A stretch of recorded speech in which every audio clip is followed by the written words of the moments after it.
कि वन्दे देवमुमापतिं सुरगुरुं वन्दे जगत्कारणं वन्दे पणङ्गभूषणमृगधरं वन्दे पशूनां पतिं कि वन्दे सूर्यशशाङ्कवर्हिनयनं वन्दे मुकुन्दप्रियं हे वन्दे भक्तजनाश्रयं च वरदं वन्दे शिवशङ्करम्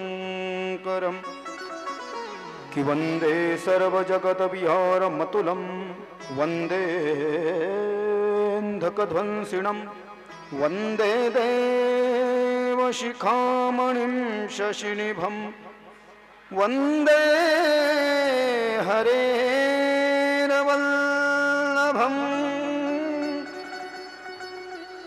कि वन्दे नागभुजङ्गभूषणधरं वन्दे शिवचिन्मयम् वन्दे भक्तजनाश्रयं च वरदं वन्दे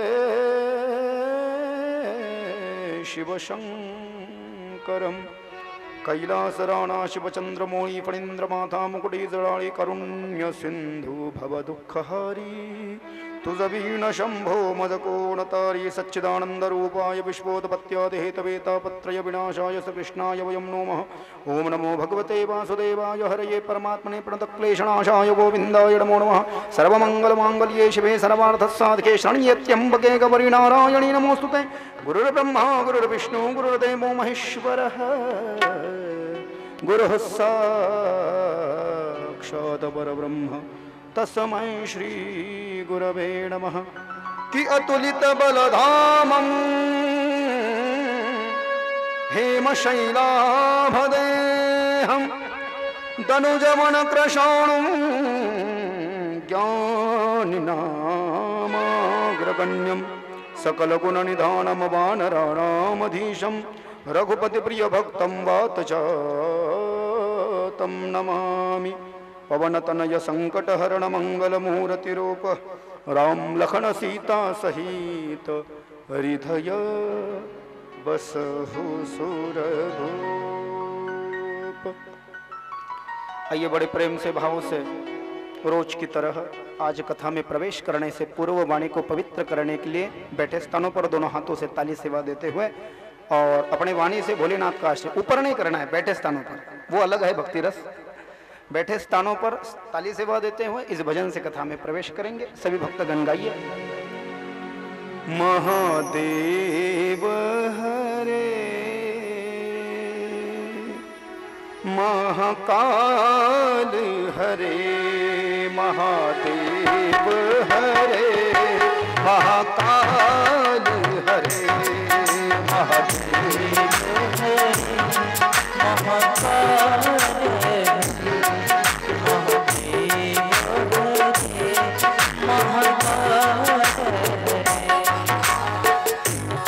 मना सर्वजन ताली बजाओ प्रेम से भाव से।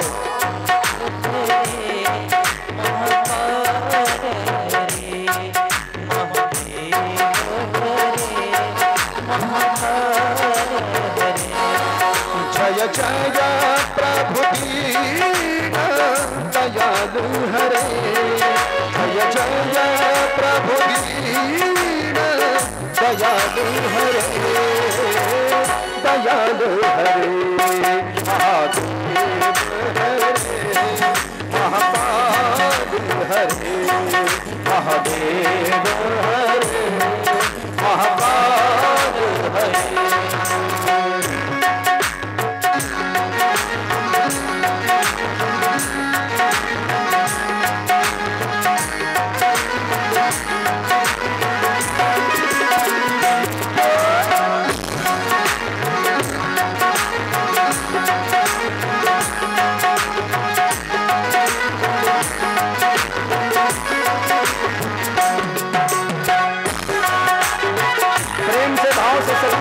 जरा पानी सेवा देते हैं।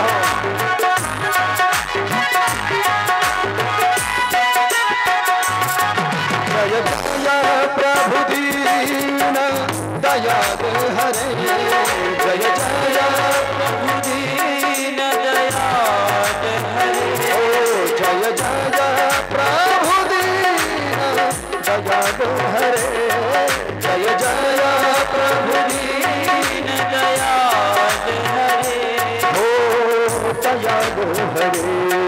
महादेव हरे महाकाल हरे महादेव हरे महाकाल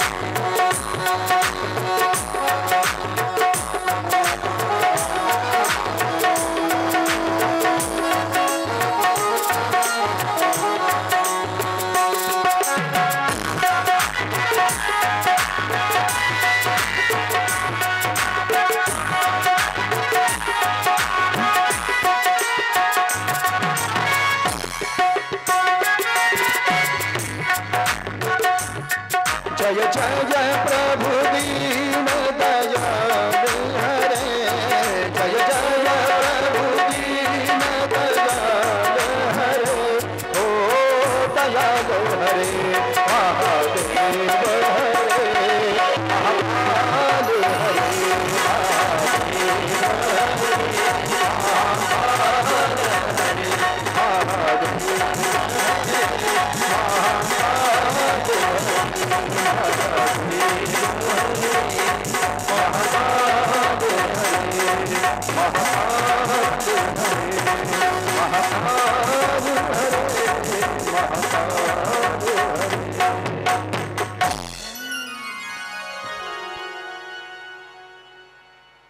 कि नमः कुंज विहारिणे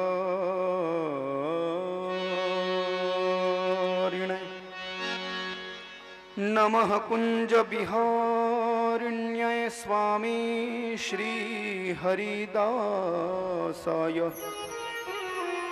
गुरुनाम गुरवे नमः। श्री राधे मेरी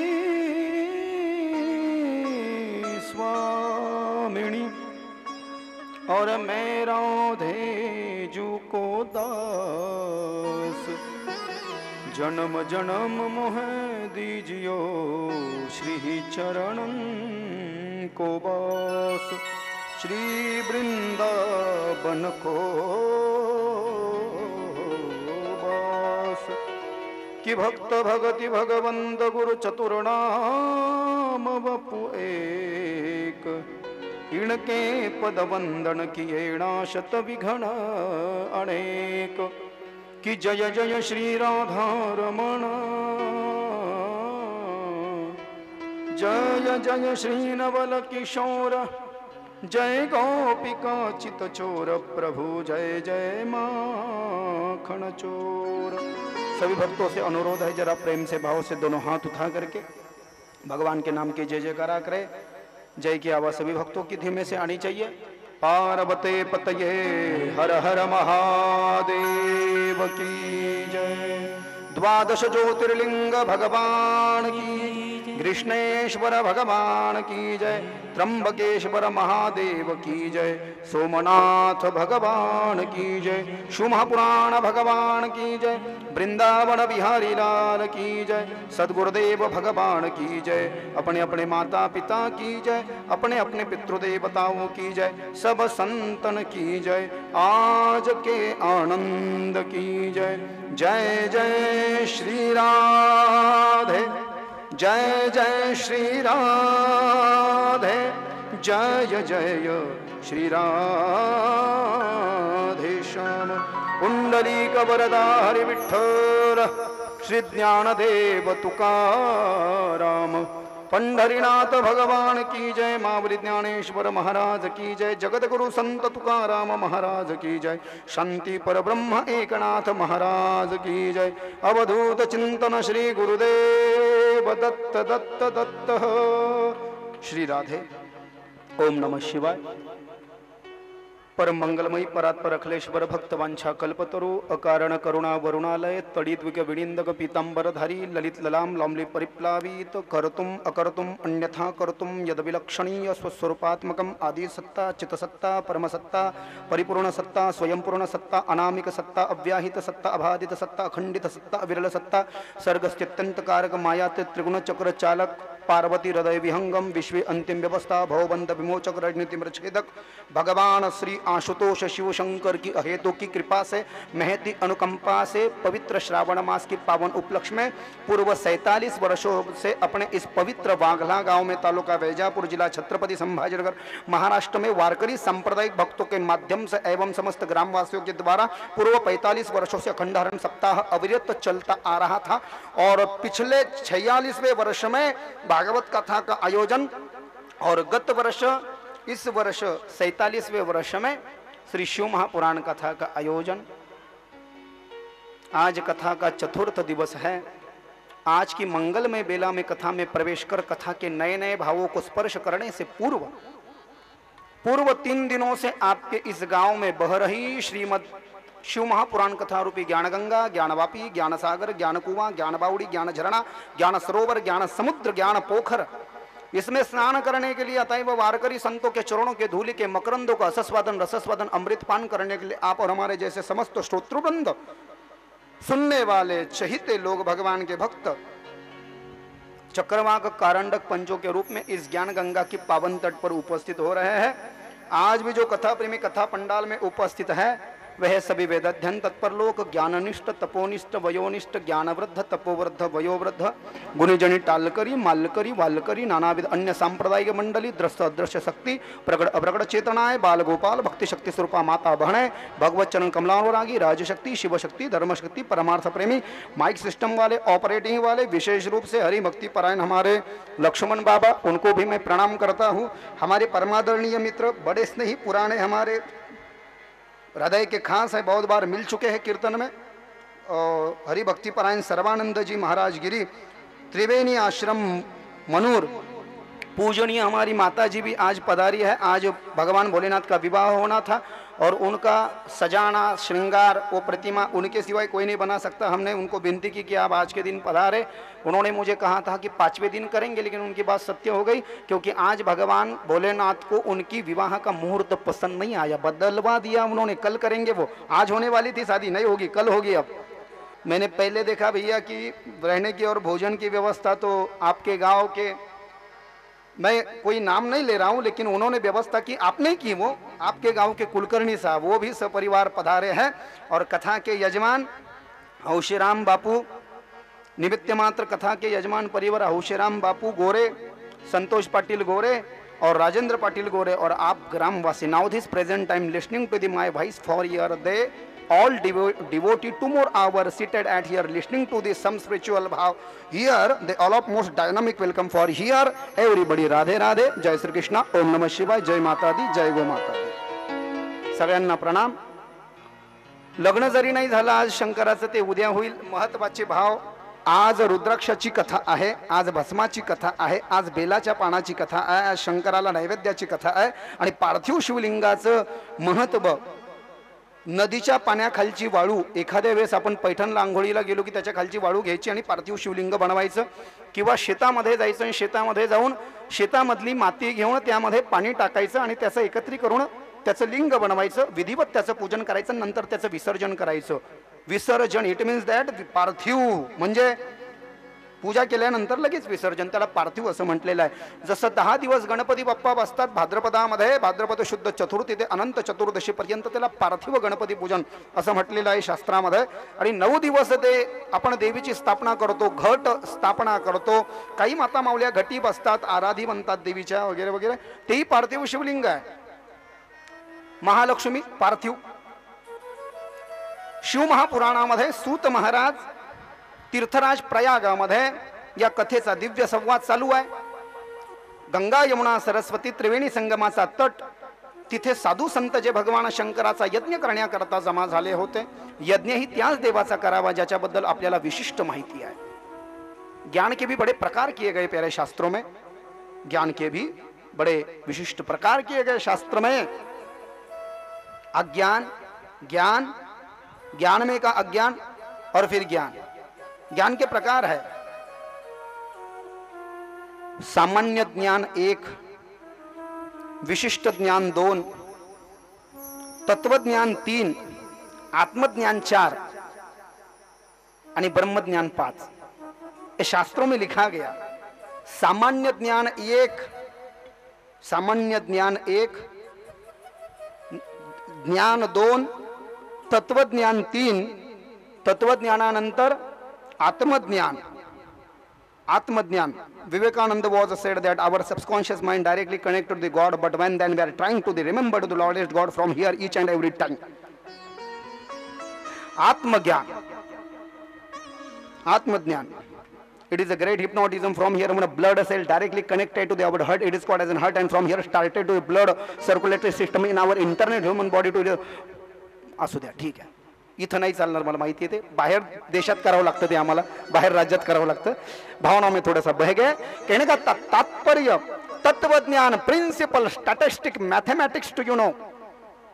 और जिसका गणित पक्का है वही दुनिया पे राज कर सकता है प्यारे. नाहीतर फुकट का चंदन घिसमेरे नंदन, कोणी येऊन जाईल आणि आपल्याला लुटून घेऊन जाईल. म्हणून गणित पक्का असलं पाहिजे. बाकीचा एखादा विषय कच्चा असला तरी चालतो. तुम्ही बघा शाळेतून आणि कॉलेजमध्ये गणित आणि इंग्रजी कंपल्सरी असतं. कंपल्सरी आहे ते, छुट्टी नहीं उसमें से. फिर तत्वज्ञान, तत्वज्ञानानंतर आत्मज्ञान आणि आत्मज्ञानानंतर मग ब्रह्मज्ञान आहे. आणि म्हणून सूत महाराज साधू संतांना जे तत्व जाणण्याच्या दृष्टीने एकत्रित झाले होते, यज्ञ करण्याच्या दृष्टीने सूत महाराज त्यांना कथा सांगतात. काल आपण बऱ्याच गोष्टी ऐकल्या की शंकर भगवंतानं विष्णू परमात्मा आणि ब्रह्मदेवाला 74 दिवस परीक्षा घेतली. डायरेक्ट गुरुमंत्र नाही दिला. आजकाल कमर्शियल झालंय सगळं, कमर्शियल. काय म्हणतात मराठीमध्ये त्याला? कमर्शियल म्हणजे व्यावसायिक. शब्द आठवत नाहीत काही मराठीचे. सब कमर्शियल. आलेला शिष्य जे ते गुरु पाहताही नाही की अधिकार आहे का नाही त्याचा. म्हणून 74 दिवस भगवान विष्णू परमात्म्याची आणि शंकरा ब्रह्मदेवाची परीक्षा घेतली आणि मग विचार केला की तुम्ही गुरुमंत्र घेण्यासाठी पात्र आहात. आणि मग त्यांना गुरुमंत्र दिला. शंकराची सगळ्यात अगोदर ब्रह्मदेवानं विष्णूनं पूजा केली, त्याला महाशिवरात्री नाव असं पडलेलं आहे.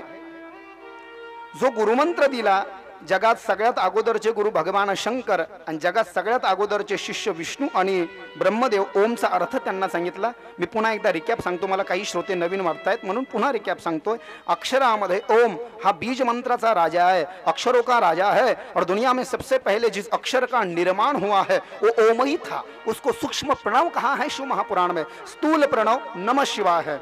भगवान शंकर आदि असल्यामुळे त्यांच्या मुखातून ओमचा जन्म झाला. शंकर सांगतायत ओम पासून नमः शिवायचा जन्म झाला.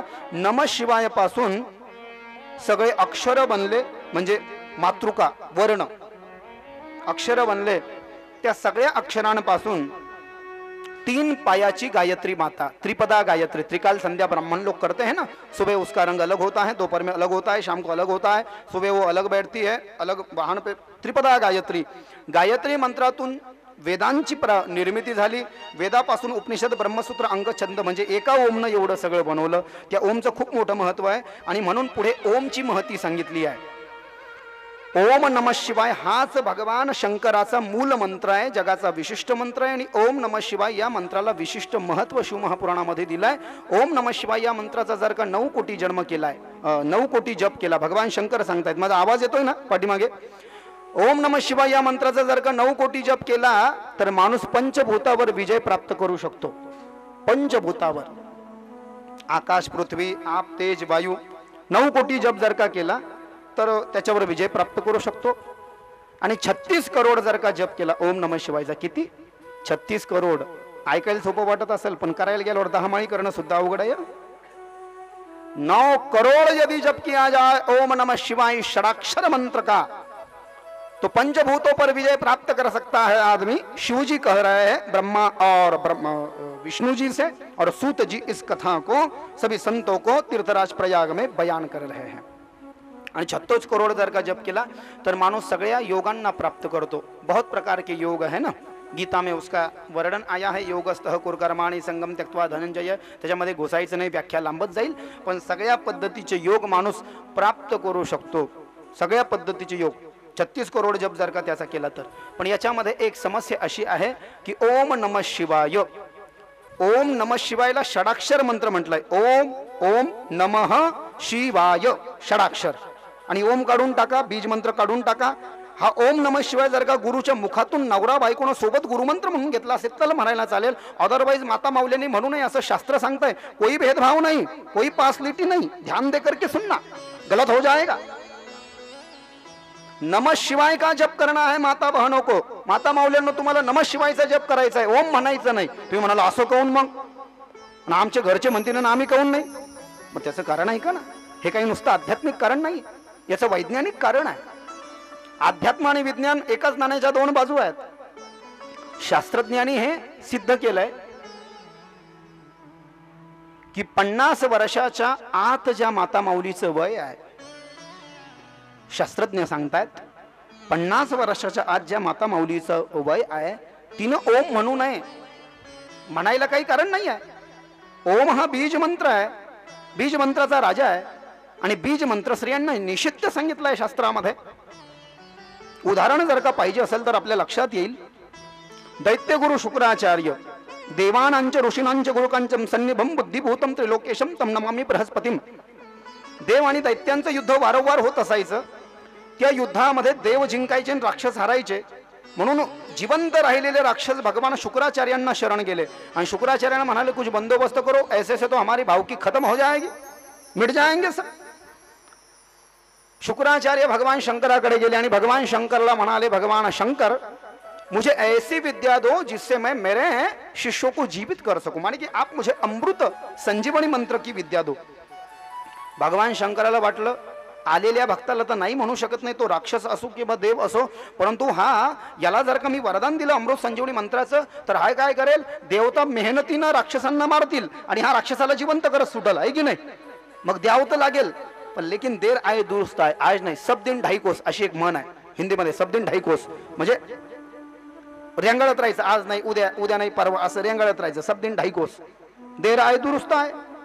दैत्यगुरु शुक्राचार्य झाडाला उलटे टांगले. दैत्यगुरु शुक्राचार्य असं गुडघ्यापासून झाडाच्या फांटीला उलटे टांगले, डोकं खाली आणि डोक्याच्या खाली आग लावली असं वर्णन आहे शास्त्रामध्ये. आणि एवढी कडक साधना करून 10,000 वर्ष तपश्चर्या केली अमृत संजीवनी मंत्र प्राप्त करण्याकरता. शंकर प्रसन्न झाले. शंकर प्रसन्न झाले, म्हणाले मी तुझी तपश्चर्या पाहून प्रसन्न झालो, पण आणखीन 10,000 वर्ष तपश्चर्या करावं लागेल, तेव्हा मी ती मंत्राची विद्या तुला प्रदान करेल. म्हणजे टोटल 20,000 दिव्य वर्ष दैत्यगुरु शुक्राचार्यानं अमृत संजीवनी मंत्र प्राप्त करण्याकरता शंकराची आराधना केली. भगवान शंकर प्रसन्न झाले आणि भगवान शंकरानं अमृत संजीवनी मंत्राची विद्या प्रदान केली दैत्यगुरु शुक्राचार्यांना. परिणाम असा झाला की कोणीही राक्षस मरण पावलं तर त्या राक्षसाच्या शवाच्या कानामध्ये, मेलेल्या राक्षसाच्या कानामध्ये दैत्यगुरु शुक्राचार्याने तो मंत्र म्हटला की मेलेला राक्षस जिवंत व्हायचा. असा सपाटाच लावला. देवता मारायचे ना हा जिवंत करायचा, देवता मारायचे आणि हा यानं सपाटाच लावला. मेलेले लोक जिवंत करायला लागला दैत्यगुरु शुक्राचार्य. देवता घाबरले. देवता म्हणले काहीतरी डिफॉल्ट फॅक्टरी सेटिंग लावली पाहिजे मोबाईल मध्ये, डिफॉल्ट. मग दैत्य देवगुरु बृहस्पतीचा एक मुलगा होता. देवानांच ऋषीनांचम गुरुकांचम सन्निभम बुद्धिभूतम त्रिलोकेशम तम नमामिं बृहस्पतीम. देवगुरु बृहस्पतीचा मुलगा होता. कच दिसायला सुंदर होता. कचाला सांगितलं तू भेस पलट. भेस पलट मतलब तू तुझं रूप बदल आणि एक साधारण शिष्याच्या रूपामध्ये साधारण शिष्य होऊन दैत्यगुरु शुक्राच्या आश्रमामध्ये जा आणि दैत्यगुरु शुक्राचार्याला गुरु मान आणि त्यांच्याकडून आयडियाने ती विद्या शिकून घे, म्हणजे तुलाही देवता जिवंत करता येतील. असं देवगुरु बृहस्पतीचा मुलगा देवांची आज्ञा म्हणून दैत्यगुरु शुक्राचार्याकडे शिष्य म्हणून आला. झालं असं, दैत्यगुरु शुक्राचार्याला एक मुलगी होती देवयानी. मालिकेतली नाही बरं का, मागे ती मालिका चालू होती ती नाही. हे देवयानी दैत्यगुरु शुक्राचार्याची मुलगी आहे. या देवयानीनं दैत्यगुरु शुक्राचार्याच्या मुलीनं देवयानीनं कचाला पाहिलं. कचाला ओम का म्हणायचं नाही बाईनी, त्याचं कारण सांगतोय तुम्हाला मी, आध्यात्मिक लक्षात घ्या. का उगाचच म्हणायचं नाही, आपण काऊन नाही म्हणायचं, मी त्याचं वैज्ञानिक कारण तुम्हाला सांगतोय आणि आध्यात्मिक कारणही सांगतोय. देवगुरु बृहस्पतीचा मुलगा कच दैत्यगुरु शुक्राचार्याच्या आश्रमामध्ये जेव्हा आला तर पहिल्या दृष्टीमध्येच, माझ्या शब्दाकडे नीट लक्ष द्या सर्वजण, पहिल्या दृष्टीमध्येच देवयानीनं कचाला आपलं पती मानलं. कचाला माहिती नाही पण तिनं मानलं की यही मेरा पती होगा. और शास्त्र भी कहता है प्यारे, धार्मिक अनुष्ठान से जो प्रेम निर्माण होता है वो पवित्र प्रेम होता है और भंगार जगाओं से जो प्रेम निर्माण होता है वो सैराट होता है. सैराट झालं जी. धार्मिक अनुष्ठानातून निर्माण झालेलं प्रेम हे पवित्र आहे, भंगार जागेवर निर्माण झालेलं प्रेम हे भंगार आहे. लक्षात येत आहे का? देवयानीनं कचाला पती मानलं. देवयानी कचाच्या सानिध्यात आहे म्हणून देवगुरु दैत्यगुरु शुक्राचार्याची विशिष्ट प्रीती प्रेम त्याच्यावर जडलं. बाकीच्या शिष्यांना द्वेष आला की हा शिष्य जर का गुरुजीच्या जास्ती जवळ झाला तर गुरुजी आम्हाला विचारणार नाही, मग याचा काटा काढला पाहिजे. म्हणून कच जंगलामध्ये गेला. जंगलामध्ये गेल्यावर बाकीच्या शिष्यानं डाव रचला आणि डाव रचून कचाचा वध केला. कचाचा वध केला. आता अवघडच नाही ना, मेलेला माणूस जिवंतच करायचे ना शुक्राचार्य. कचाचा वध केला. संध्याकाळ झाली, कच काही घरी येईना. कच घरी येईना. देवयानीला अपशकुन होऊ लागले. ती म्हणाली बाबा खूप वेळ झाली, सगळे शिष्य घरी आले, कच अजून घरी येत नाही आहे. त्यांनी अंतरदृष्टीनं जाणलं डोळे बंद करून की बाकीच्या शिष्यांनी याला मारलं.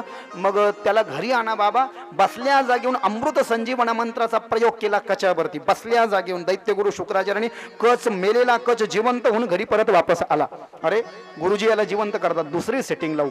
दुसऱ्यांदा पुन्हा जंगलामध्ये नेऊन त्या कचाला मारलं आणि मारून यावेळेस गुरुजीला जिवंत नाही करता आला पाहिजे म्हणून काय केलं, मारून त्याच्या शरीराचे विभिन्न छिन्न भिन्न तुकडे केले आणि त्याच्या शरीरामधला जो प्राण असतो, प्राण हा द्रवरूपी असतो, शरीरामध्ये जे 5 द्रव, त्याचा प्राण द्रवामध्ये साठवला. म्हणजे त्याचा जो प्राण आहे, त्याचा जो जीव आहे त्याला पाणी पाणी केलं, त्याला द्रव केलं. त्याच्या जीवाला द्रव करून एका पेय पदार्थामध्ये ग्लासमध्ये टाकून ते दैत्यगुरु शुक्राचार्यांना पाजलं.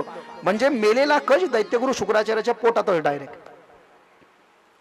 आता कच परत दिसे ना. देवयानी रडू लागली, बाबा कच वापस येत नाही आहे, बाबा कच वापस येत नाही आहे. त्यांनी पाहिलं, सगळीकडे पाहिले, कच कुठेच दिसे ना. अंतरदृष्टीनं पाहिलं, स्वतःच्या पोटातच कच दिसू लागला. तो म्हणला बेटा अगं ह्या बाकीच्या शिष्यानं फार विचित्र केलं. पहिले त्याला जंगलात मारून फेकलं होतं 2दा, मी त्याला जिवंत केलं. आता तो माझ्या शरीरामध्ये गेला. बेटा मला क्षमा कर, मी त्याला जिवंत करू शकत नाही. पण तू त्याच्यासाठी एवढं का रडतेस? तुझ्या मनामध्ये काय अभिलाषा आहे? तर ती म्हटली बाबा मला असं वाटतं, माझा पवित्र हेतू आहे की मी त्याच्याशी लग्न करावं आणि मी त्याच्याशी लग्न केलं तो तुमचा शिष्य आहे, तो घर जावं म्हणून इथं राहील आणि मी इथंच राहील, मला काही सासरवाडीला जायची गरजच पडणार नाही, असा उद्देश माझा आहे. गुरुचरित्रातली कथा आहे, नीट लक्षात घ्या. अगं ते बरोबर आहे सगळं, पण आता अवघड आहे ना. मी जो मंत्र घेतलाय त्याला ओम लागलेला आहे. ओम हा बीज मंत्राचा राजा आहे आणि ओमचं उच्चारण बायांनी करायचं नाही. बायांनी ओमचं उच्चारण तेव्हाच करायचं आहे जेव्हा त्या बाईच्या नवऱ्यानं म्हणजे पती आणि पत्नीनं ओम हा बीज मंत्र ज्या मंत्राला लागलेला आहे त्या मंत्राची दीक्षा गुरुच्या मुखातून घेतलेली आहे, तेव्हाच बाईला म्हणायला चालतंय. हे शास्त्र सिद्ध आहे. ओम नमो भगवते वासुदेवाय, ओम नमः शिवाय, ओम त्र्यंबकम यजामहे, ओम ऐं ह्रीं क्लीं चामुंडाय बिच्चे. ये कब गा सकती है हमारी माता बहन है? जब गुरु के मुख से निकला है ये सब. श्री राम जय राम कभी भी गाओ, कोई दिक्कत नहीं, कोई बखेड़ा नहीं, कोई दोष नहीं. राम कृष्ण हरि कभी भी गाओ, कोई उसमें दोष नहीं है, कोई समस्या नहीं है. ये कोई बताने वाला नहीं है, बातें ध्यानपूर्वक सुनना इस बातों को. बाबा पण त्याला जिवंत करा ना. अगं मी त्याला जिवंत केलं असतं, पण त्याला जिवंत करण्यासाठी आधी मला मारावं लागेल, मग मारा ना बाबा. अगं मी मेलो तर मला जिवंत कोण करेल, मी जिवंत करते ना. ते शक्य नाही. का शक्य नाही? अगं मी जर का तुला तो मंत्र दिला तर मंत्र निष्फल होऊन जाईल ग. स्त्रियांना मंत्र द्यायला चालत नाही, ओम लागलेला मंत्र द्यायला नाही. बाबा तुम्ही मला तो मंत्र द्या. अगं मी नाही देऊ शकत. मग बघा तुम्हाला तुमचा मंत्र जास्ती आहे का पोरगी जास्ती आहे. तुम्ही जर का तो मंत्र मला दिला नाही आणि मला मंत्र देऊन तुम्ही जर का कचाला जिवंत केलं नाही तर मी मरून जाईल. मुलीच्या प्रेमासमोर दैत्यगुरु शुक्राचार्य हरले, त्यांचा नाविलाज झाला. आणि जो मंत्र स्त्रियांना वर्जित आहे शास्त्रामध्ये, तो मंत्र त्यांनी त्या देवयानीचं लग्न न होता तिचा गुरु ते नसतानाही दैत्यगुरु शुक्राचार्यानं शास्त्राचे नियम मोडून आपल्या मुलीला तिच्या हट्टापायी तो 20,000 दिव्य वर्ष साधना करून प्राप्त केलेला मंत्र एका मिनिटात त्यांनी गमावला. तो मंत्र त्यांनी देवयानीच्या कानात देऊन टाकला. देवयानीनं मंत्राचं श्रवण केलं. दैत्यगुरु शुक्राचार्याने पोटामध्ये खंजीर खुपसलं. दैत्यगुरु शुक्राचार्याचं या ठिकाणी ते शांत झाले. त्यानंतर देवयानीनं त्या मंत्राचं श्रवण करून अगोदर दैत्यगुरु शुक्राचार्याच्या उदरामध्ये जो कच मरण पावला होता, कचाला त्या मंत्राच्या द्वारे जिवंत केलं. कचाला जिवंत केल्यामुळे कचानेही तो मंत्र ऐकला आणि कचाला तो मंत्र प्राप्त झाला. कच आणि देवयानीने मिळून दैत्यगुरु शुक्राचार्याला जिवंत केलं. आता पुढे लक्षात येत आहे, कचाला देवयानीनं जिवंत केलं आणि देवयानीने कचानं मिळून दैत्यगुरु शुक्राचार्याला जिवंत केलं. कचाला वाटलं माझं काम झालं बुवा, मला तो मंत्र डायरेक्ट देवयानीने जिवंत केलं, मी ऐकला. कचानं ऐकलं तो मंत्र, कच जाऊ लागला घरी निघून. तेव्हा कचाचा पाय धरला कोणी? देवयानीनं. भाऊ असा एकटा जाऊ नको ना, मला घेऊन जा. कुठे? कुठे म्हणजे तुझ्या घरी. भाऊ तू 3दा मेला, तुला कोणी जिवंत करणार नव्हतं. मी तुला माझ्या वडिलाला नियम मोडून जिवंत करायला सांगितलं, पण कोणत्या नात्यानं मी तुला घेऊन जाऊ? कोणत्या नात्यानं म्हणजे मला तुझी पत्नी बनायची आहे. तो मला छे हे शास्त्रामध्ये दोष आहे हा. तू माझ्या गुरुची मुलगी आहेस आणि गुरुची मुलगी म्हणजे मी तुझ्या वडिलाचा शिष्य आहे आणि गुरुची मुलगी म्हणजे तू माझी बहीण आहे. गुरुची मुलगी म्हणजे बहीण असते. मी जर का तुझ्यासोबत विवाह केला तर लोग मेरे ऊपर कीचड़ उछालेंगे, निंदा करेंगे लोग, मेरे संसार में थू थू करेंगे मेरे ऊपर. ये सर्व था गलत है, ये नहीं हो सकता. ते म्हणले ते मला काही माहित नाही भाऊ, तू 3दा मेला, मी तुला जिवंत केलं, मला घेऊन जाय. ते म्हणला मी नाही नेणार. तर मग ती म्हणली तुला आता जो मंत्र तू ऐकलाय ना, तो मंत्र तुला निष्फल होऊन जाईल. तू जरी तो मंत्र ऐकला तर तुला त्या मंत्राचं काहीच फळ भेटणार नाही. त्यालाही राग आला. तो म्हणला असं का? मग जाय, मला मंत्र निष्फल होईल तर तुला आणि तुझ्या वडिलालाही मंत्र निष्फल होईल आणि त्यातली त्यात तुझं जे आहे ना लग्न ते इंटरकास्ट मॅरेज होईल. म्हणून ही देवयानी दैत्यगुरु शुक्राचार्याची मुलगी असतानाही हिचं लग्न भागवतामध्ये क्षत्रिय वंशामध्ये ययाती राजासोबत झालेलं. ययाती यदू तुर्वसू येतं की लक्षात? ब्रह्मकुळामध्ये झालं नाही. मोठी लंबी कथा आहे. आणि तेव्हापासून दैत्यगुरु शुक्राचार्य कोणत्याच मेलेल्या माणसाला जिवंत करू शकले नाही. 20,000 दिव्य वर्ष मंत्र प्राप्त केला पण एका मिनिटात गमावला. येतंय का लक्षात? हे झालं त्याचं आध्यात्मिक कारण. ओम का म्हणायचं नाही बायांनी? तर त्यांनी देवयानीला मंत्र दिला, तेव्हापासून त्यांच्या मंत्राची पावर शक्ती निघून गेली. वैज्ञानिक कारण भागवतामध्ये सांगितलं, काही मंत्र इथून आ क ख ग तसं ओम म्हणा बरं तुम्ही आणि ओमला स्टोक द्या. ओम ओम ओम स्पीड वाढवा. ओम ओम जो आहे ना, ओम हा गर्भापासून निघतो. नीट आहे का? वैज्ञानिक सांगतात ओम जे आहे ते स्त्रीच्या गर्भापासून निघतं आणि ओम म्हटले आणि आमच्या माता मावल्यांच्या गर्भाशयावरती विपरीत परिणाम त्याचे होऊ शकतात. गर्भाशयामध्ये पुढे समस्या येऊ शकतात. म्हणून वैज्ञानिक दृष्ट्या स्त्रियांनी तो मंत्र म्हणायचा नाही. अगोदर ओम नमः शिवायचा जप करताना 8 वेळेस ओम म्हणायचं आहे आणि नंतर नमः शिवाय तुम्ही म्हणायचं आहे असं सांगितलेलं आहे. असं त्याचं कारण आहे. येतंय लक्षात? पार्वते पतये हर हर महादेव की जय. पुढे शिवलिंगाबद्दल सांगितलं. प्रणवस्य च महात्म्यं षडलिंगस्य महामुने शिवभक्तस्य पूजां च क्रमशो ब्रूहीणः प्रभो. 5 प्रकारचे शिवलिंग भारतामध्ये आहेत, विश्वामध्ये आहे म्हटले. स्वयंभूलिंग. स्वयंभूलिंग लक्षात येत आहे का?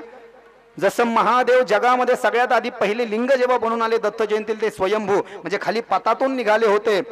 ब्रह्मदेव विष्णूच्या मधातून मृत्यूलोकातून गेले होते आणि वरती स्वर्गात स्वयंभू.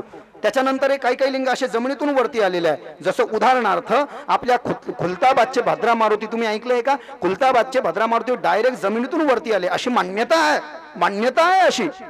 राजूरचे गणपती बाप्पा डायरेक्ट जमिनीतून वरती आले. याला स्वयंभू असं म्हटलेलं आहे शास्त्रामध्ये. किसीने बनाया नाही, उसको प्रिपेयर में किसी ने बनाया नहीं, उसको अपने आप वो जमीन से ऊपर आ गए. स्वयंभूलिंग असे काही आहेत. दुसरं आहे बिंदुलिंग. बिंदुलिंग म्हणजे ध्यान करण्याकरता एखाद्या अंधाऱ्या खोलीमध्ये एखादा पेपर भिंतीवर चिटकवला आणि पेनाने एक असा गोल काढला बिंदू आणि दिवा लावला आणि त्या बिंदूला पाहिलं, त्याला लिंग असं म्हटलेलं आहे, त्याला बिंदुलिंग असं म्हणतात. स्थितलिंग म्हणजे मंदिर बांधलं आणि गावकऱ्यांना मिळून त्या महादेवाची प्रतिष्ठापना केली, प्राण प्रतिष्ठा केली, त्याला म्हणतात स्थित, म्हणजे स्थित करणे, बसवलं. चरलिंग, खूप पाऊस आला जोराचा, वाहुणी पाऊस आला, बाढ़ आ गई, बाढ़ गांव के गांव बह गए और उस गांव में घर ही नहीं मंदिर भी बह गए और मंदिर के मूर्तियां जो थी मंदिर के अंदर, हमने देखा है ना बहुत बार. अब ये सब हमारे एमपी के लोग हैं, बहुत बाढ़ आती है उधर, हाँ, बिहार, एमपी, यूपी, कितना बाढ़ आता है प्यारे उधर. हाँ, जान हथेली पर लेकर के सोना पड़ता है प्यारे उधर. असे पाऊस जेव्हा येतात म्हटले, त्या पावसामध्ये बरेच शिवलिंग जे आहेत ना ते असे वाहून येतात, त्याला चरलिंग असं म्हटलेलं आहे. आणि गुरुलिंग नंबर 5, स्वयंभूलिंग 1, बिंदुलिंग 2, स्थितलिंग 3, चरलिंग 4 आणि गुरुलिंग 5. शैव संप्रदायाची गुरु शिवाचार्य जे असतात, शैव संप्रदायामध्ये शिवाचार्याकडनं शिव संप्रदायाची दीक्षा घेणे आणि गुरुनी आपल्याला दिलेली महादेवाची पिंड ती घरामध्ये स्थापना करून त्याची पूजा करणे, त्याला म्हटलेलं आहे गुरुलिंग. शंकराचा अर्थ सांगितलाय पुढे, शी अधिक ई अधिक व. शिव व्याकरणाच्या परिभाषेमध्ये संधी विग्रह 2 ठिकाणी, श अधिक ई अधिक व. श म्हणजे शिव, शिव का क्या अर्थ है? श म्हणजे नित्य सुख शांती समाधान देणारा. श म्हणजे नित्य सुख शांती समाधान देणारा. ई म्हणजे पुरुष आणि व म्हणजे अमृत स्वरूपिणी शक्तीनी युक्त. व म्हणजे अमृत स्वरूपिणी शक्तीनी युक्त. श म्हणजे नित्य सुख शांती समाधान देणारा आणि ई म्हणजे पुरुष. शिव नित्य सुख शांती समाधान देणारा अमृत स्वरूपिणी शक्तीनी युक्त असलेला पुरुष या जगात फक्त भगवान शिवच आहे, त्यांच्याशिवाय दुसरं कोणी नाही. शिव सा नाम शिव. शिव की व्याख्या की गई और आगे पार्थिव लिंग पूजा की महिमा के बारे में कहा गया. सांगितलं कलियुगामध्ये पार्थिव शिवलिंग पूजेला खूप महत्व आहे. हे सांगितलं म्हणजे डोक्यात हेच नाही घुसून घ्यायचं, हे सांगितलं बा वाळूचं शिवलिंग घरातलं देताना सोडून, तसं नाही. ऐका, सत्ययुगामध्ये रत्नापासून बनलेल्या शिवलिंगाची पूजा केली जायची. रत्न म्हणजे डायमंड, हिरा वगैरे असं सांगितलंय. सत्ययुग, त्रेतायुग, द्वापारयुग आणि कलियुग, सत्ययुगामध्ये रत्नापासून बनलेल्या शिवलिंगाची पूजा केली जायची. त्रेतायुगामध्ये रामाच्या जमान्यामध्ये, त्रेतायुग म्हणजे भगवान राम आए थे तब त्रेतायुग में भगवान शिव के सुवर्ण के शिवलिंग की पूजा होती थी. नको बाबा, सोन्याचं शिवलिंग मंदिरात ठेवते का लोक? पेट्या सुद्धा ठेवी ना. इथं बरं आहे, सिटीमध्ये चोरटे पेट्या सुद्धा पळून नेतात, देवाच्या सोन्याचे शिवलिंग ठेवतील का? विचार करा तुम्ही, जस्ट थिंक अबाउट इट. सत्ययुगामध्ये रत्नापासून बनलेल्या शिवलिंगाची पूजा केली जायची. त्रेतायुगामध्ये सोन्यापासून बनलेल्या शिवलिंगाची पूजा केली जायची. सूत महाराज सांगतायत, भगवान शंकर याचं ज्ञान आपल्या पहिल्या शिष्याला विष्णू परमात्म्याला आणि ब्रह्मदेवाला देतायत आणि सूत महाराज ही कथा सगळ्या संतांना तीर्थराज प्रयागामध्ये सांगतायत. सत्ययुगामध्ये रत्नापासून बनलेल्या शिवलिंगाची पूजा होत होती. त्रेतायुगामध्ये सोन्यापासून बनलेल्या शिवलिंगाची पूजा होत होती. द्वापार युगामध्ये भगवान श्रीकृष्णाच्या काळामध्ये पाण्यापासून बनलेल्या शिवलिंगाची, तुम्ही म्हणाल ते कसं काय, हाऊ इज दिस पॉसिबल? याच्यात लिहिलंय, तुम्ही ते बाकीचं संशोधन करा. पाण्यापासून बनलेल्या शिवलिंगाची पूजा. आणि कलियुगामध्ये पार्थिव शिवलिंग पूजनेला खूप महत्व आहे. पार्थिव म्हणजे पाण्याच्या खालची वाळू, नदीच्या पाण्याखालची वाळू, सरोवराच्या पाण्याखालची वाळू. कधीही नदीला आंघोळीला गेलो की तो चान्सच वाढायचा नाही. आंघोळ झाल्या नदीच्या काठावर यायचं आणि वाळू घ्यायची आणि त्याची पूजा करायची, विधिवत पूजा करायची आणि पुन्हा अक्षता घ्यायच्या आणि अक्षता व्हायच्या आणि विसर्जन करायचं आणि पुन्हा ते उचलून पाण्यात टाकून द्यायचं. त्याला म्हटलंय पार्थिव शिवलिंग पूजन. दुसऱ्या वेळेस दुसरा प्रकार, शेतात जायचं, लाल माती आणायची, काळी माती आणायची आणि त्याच्यामध्ये पाणी टाकायचं, त्याचा चिखल करायचा, एका ताटलीमध्ये शिवलिंग बनवायचं, विधिवत पूजा करायची, अक्षता टाकायची आणि विसर्जन करून टाकायचं. पार्थिव शिवलिंग, इसकी बड़ी महिमा है शास्त्रों में. शिव बड़े प्रसन्न होते हैं, शिव का हृदय गदगद होता है प्यारे इससे. और आगे याचा अर्थ, तुळशीच्या कुंडीतल्या महादेव पावत नाही, जरूर पावतो. तुळशीच्या कुंडीमध्ये ठेवलेल्या महादेवाची पण खूप शक्ती आहे, आपल्या देवघरामध्ये ठेवलेल्या शिवलिंगाची विशिष्ट शक्ती आहे। नोहे आमच्या माता माऊल्या ज्या शंकराच्या मंदिरात जात असतील तर मंदिरातल्या भगवान शंकराची विशिष्ट शक्ती आहे। लगेच सिद्ध करून देऊ का? मी बिना प्रमाणाचं बोलत नाही, ऐका। ही जी माळ आहे ना, कोणी सांगू शकेल का मला वैज्ञानिक दृष्ट्या? सगळेजण जप करतात पण यामध्ये 108 मणी काय आहेत कोणी सांगू शकेल का?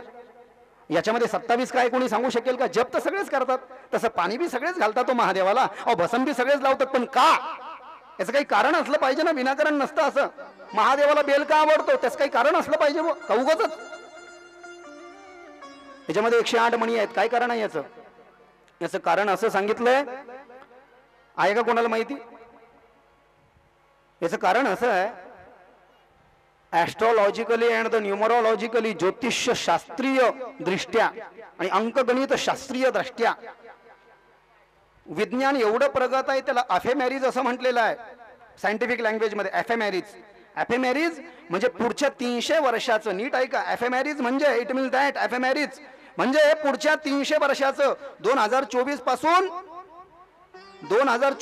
सोडा, 2100, 2200, 2324, 2324 ची दिवाळी कधी येणार आहे? सूर्यग्रहण केव्हा येणार आहे? चंद्रग्रहण केव्हा येणार आहे? Well developed astrology to your my dear, इतकं प्रगत आहे, पण कोणाला कळतं खरं त्याला महत्व आहे। 300 वर्षाचे सूर्यग्रहण केव्हा येणार आहे, चंद्रग्रहण केव्हा येणार आहे, दिवाळी केव्हा येणार आहे, हे सगळं तयार आहे भाऊ। मग याच्यामध्ये 108 मणी काय? याचं कारण असं आहे की शास्त्रामध्ये 27 नक्षत्र सांगितले आहेत आणि 27 नक्षत्राचं प्रत्येक नक्षत्राचे चरण 4 आहेत। किती आहेत? प्रत्येक नक्षत्राचे चरण 4 आहेत। 4 × 40 आणि 4 × 40, 80 आणि उरलेले 7 चोक 28, 108। हा जो जप करतोय हा नक्षत्रयुक्त जप असतो म्हटले। तुम्ही भलेही पंचांगाचा उच्चार करत नाही ती गोष्ट वेगळी आहे, पण हा जो जप आपण करतो म्हटले कोणत्या ना कोणत्या तो नक्षत्रावर होतो आणि त्या नक्षत्राचा आशीर्वाद आपल्याला मिळत असतो। जप हा नक्षत्रावर डिपेंड आहे, नक्षत्रावर अवलंबून आहे, त्यांच्या चरणावर अवलंबून आहे, म्हणून याच्यामध्ये 108 मणी आहेत। हे त्याचं विशिष्ट कारण आहे, लक्षात येत आहे का? हे त्याचं विशिष्ट कारण आहे, जप करण्याचं हे विशिष्ट कारण असं सांगितलंय। आणि म्हणून महादेवाच्या मंदिरामध्ये मी ते सिद्ध करून देत होतो। तर ही माळ हातामध्ये घेतल्यानंतर, उदाहरणार्थ तुम्ही घरी देवासमोर बसले, आणि रामकृष्ण हरीची एक माळ केली, समजा रामकृष्ण हरी रामकृष्ण हरी रामकृष्ण हरी, किती वेळेस म्हणले तुम्ही? 108 वेळेस म्हटले। माळ कशी धरायची माहिती आहे का? या 2 बोटाचा स्पर्श करायचा नाही, विशिष्ट शास्त्र आहे। याला अंगुष्ठ असं म्हणतात शास्त्रामध्ये, बोटांची नाव अंगुष्ठ, याला तर्जनी असं म्हणतात बोटाचं नाव, याला मध्यमा असं म्हटलेलं आहे, याला अनामिका असं म्हटलेलं आहे, याला कनिष्ठिका असं म्हटलेलं आहे। या 2 बोटांनी हवनाला सुद्धा स्पर्श केला जात नाही, हे पित्रांचं बोट आहे। गंध लावायचंही शास्त्र आहे, असं कोणत्याही बोटानं गंध लावायचं नाही। माता माऊलीनं सुद्धा एका बाईनं दुसऱ्या बाईला या बोटानं हळदी कुंकू लावायचं आहे, देवीला सुद्धा यानं हळदी कुंकू लावायचं आहे। मला जर का दुसऱ्या माणसाला गंध लावायचं तर मी या बोटानं गंध लावणार आहे। कोणत्याही बोटानं गंध लावलं तर विपरीत परिणाम होतील बहुतेचे। गणिताच्या पेपरला इंग्रजी लिहिलं तर पूर्ण नापास, पूर्ण 0, तसं चालत नाही। शास्त्र ये तो शास्त्र आहे ना प्यारे, तस्मात शास्त्रम प्रमाणम ते। या बोटानं मी दुसऱ्या माणसाला गंध लावलं पाहिजे, एका माणसानं दुसऱ्या माणसाला या बोटानं गंध लावलं पाहिजे। हे जे बोट आहे कधीच वापरायचं नाही, हे पित्रांचं बोट आहे। पिंडस्त पीतराहा चंदनम स्वदाहा, जिस दिन हमारे घरों में पुत्रों की पूजा होते, पिंडदान होता है, तो इस उंगली का इस्तेमाल किया जाता है, पिंडस्त पीतराहा। स्वतःला या बोटानं गंध लावायचं आहे, आणि हे जे बोट आहे स्वतःला या बोटानं गंध लावायचं, आणि हे जे बोट आहे या बोटानं देवाला 1, गुरुला 2 आणि संताला 3। काय म्हटलं मी? अनामिका। देवाला 1, गुरुला 2 आणि संताला 3, देवाला 1, गुरुला 2 आणि संताला 3। इसका इस्तेमाल नहीं होता है प्यारे, ये 2 का इस्तेमाल नहीं है। इसलिए माला में भी तो ऐसा ही है ना, ये मेरुमणि है, इसको ऐसा पकड़ते हैं प्यारे, या ऐसा पकड़ते हैं इसको और ऐसा खींचते हैं इसको, ऐसा। एक माळ झाली। मी सांगत होतो की मंदिरात का जायचं, पार्थिव शिवलिंग का बनवायचं, तो विषय आपला चालला ना। घरी जर का तुम्ही एक माळ कंप्लीट केली 108 वेळेस, तर 108 वेळेस जर का देवाचं नाव घेतलं तर फळ किती भेटणार आहे? सांगा किती फळ भेटणार आहे? 108च। 31 माळा जर का तुम्ही गोशाळेत केली तर 100 पट फळ भेटणार आहे। मी आधी माहिती देतो, नंतर श्लोक सांगतो सप्रमाण। एक माळ जप जर का घरी केली तर एक पट म्हणजे 108च फळ भेटणार आहे. तीच एक माळ जर का गाईच्या गोशाळेत केली तर 100 पट फळ भेटणार आहे. तीच माळ जर का तुम्ही एखाद्या अरण्यामध्ये केली तर 10,000 पट फळ भेटणार आहे. तीच माळ जर का एखाद्या पर्वतावरती किंवा एखाद्या समुद्राच्या तटावर केली तर 1,00,000 पट फळ भेटणार आहे. तीच एक माळ जर का तुम्ही माझ्या भगवान विष्णू पांडुरंगाच्या मंदिरात केली तर 1 करोड पट फळ भेटणार आहे. आणि तीच माळ जर का तुम्ही माझ्या महादेवाच्या मंदिरात 1 लोटा जल चढ़ाने को जाते हो ना, महादेव के सामने बैठ जाना और महादेव के सामने बैठ करके ही यदि उसी एक माला का जप किया तो अनंतम शिव सन्निधो, उसकी कोई गिनती नहीं प्यारे, करोड़ों अरबों पट उसका फल मिलने वाला है. मैं अभी श्लोक कह रहा हूं उसका. ग्रहे चेक गुण प्रोक्त, ग्रहे चेक गुण प्रोक्त, गोष्ठे शतगुण स्मृत, पुण्यारण्ये तथा तीर्थे सहस्र गुण मुच्यते. अयुतः परतम पुण्यम लक्ष देवालयो जपेतः कोटिर देवालये प्राप्ते अनंतम शिव सन्निधो. कोटिर देवालये प्राप्ते, किसी भी भगवान के मंदिर में 1 माला का फल मिलने वाला है करोड़ पट, और किसी भी शंकर के मंदिर में उसका अनेक गुना फल मिलने वाला है, इसकी कोई गिनती नाही. एकच माळ, एवढं स्थानाचं महत्व आहे. पुन्हा एक उदाहरण देतो. गाय सर्वांगण पवित्र आहे, मान्य, गायला कुठेही हात लावा, दर्शनाचं फळ आहे, पण दूध मात्र स्तनातूनच देते, शिंगातून दूध देत नाही. तसं स्थानाचं महात्म्य आहे. म्हणून पार्थिव शिवलिंगाला विशिष्ट महात्म्य आपल्या या धर्मशास्त्रामध्ये सांगितलंय. पार्वते पतये हर हर महादेव की जय.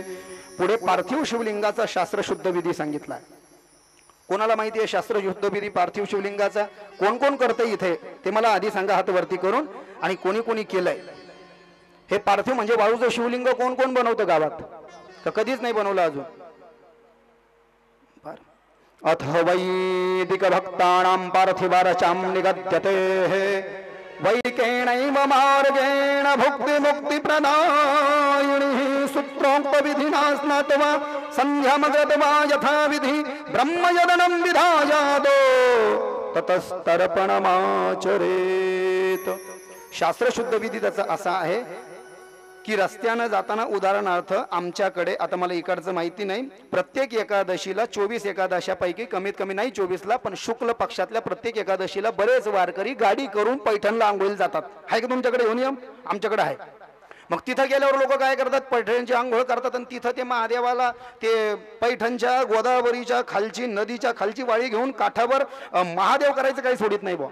पण डायरेक्ट करणंही दोष आहे. त्याचं शास्त्र असं सांगितलं, ज्याला पैठणला जायचं असेल, कोणत्याही तीर्थक्षेत्रावर जायचं असेल, महादेवाची पूजा करायची असेल, पार्थिव शिवलिंग बनवायचं असेल, त्यानं सकाळी अगोदर मंगल स्नान केलं पाहिजे. काही काही लोक काय करतात माहिती की तुम्हाला चुकी, आपल्याला नदीवर जाऊन आंघोळ करायची आहे म्हणतात बरं का, आणि मग घरी आंघोळच करीत नाही. हा लय मोठा दिवस सांगितलाय. डायरेक्ट बाथरूम घेतो म्हणून आपण तिकडे गेलं तर कसं होईल? सकाळची ही घरची, हे रेग्युलरची आंघोळ आहे, रेग्युलरचं सोडायचं नाही. सकाळी उठून आधी आंघोळ करायची म्हटले घरी, संध्या करायची, ब्रह्मयज्ञ करायचा, त्यानंतर ऋषी मनुष्याने पित्रांसाठी तर्पण करायचं. पहा, 3 गोष्टी महत्वाच्या सांगितल्या. देवाची पूजा 1, गुरुचा जप 2 आणि पित्रांचं तर्पण 3. किती लोक इथं कंपल्सरी देवाची पूजा करतात, गुरुचा जप करतात आणि पित्रांचं तर्पण करतात. देवाची पूजा, गुरुचा जप तुम्ही करत असाल पण पित्रांचं तर्पण रोज करत नाही. तर रोज घरी देवाची पूजा 1, गुरुचा जप 2, पित्रांचं तर्पण 3, भगवान शंकराचे स्मरण करून भस्माने रुद्राक्ष धारण करावे. कारण की पुढे शिवमहापुराणामध्ये सांगितलं, जो माणूस भस्म लावतो तो शिवलोकाचा अधिकारी होतो आणि जो रुद्राक्ष घालतो तो साक्षात शंकर होतो. रुद्राक्ष पडतो भगवान शंकर जान छिड़कते हैं, लेकिन नियम बड़े कठीण है. जसं तुळशीची माळ कधी पण घालू शकतो आपण, तशी रुद्राक्षाची माळ झोपून नाही घालू शकत. पलंगावर रुद्राक्षाची माळ घातली निष्फल होऊन जातं, बाथरूमला रुद्राक्षाची माळ घातली निष्फल, मावतीमध्ये funeral it is called as the last station in our life to you know my dear, मौत का कुआं, मौत उसमें भी पहना तो निष्फल. एक रुद्राक्ष पहनना अलग बात है, लेकिन रुद्राक्ष की माला कभी भी गलती से बाथरूम पहन करके नहीं जाना, सोना नहीं, गलत कार्य नहीं करना, उससे गलत खाना नहीं, रुद्राक्ष की माला पहन करके, और रुद्राक्ष की माला पहन करके कभी भी किसी के अंतिम संस्कार में नहीं जाना, ऐसा शास्त्र कह रहा है. उसके नियम होते हैं, आगे हम चर्चा करेंगे.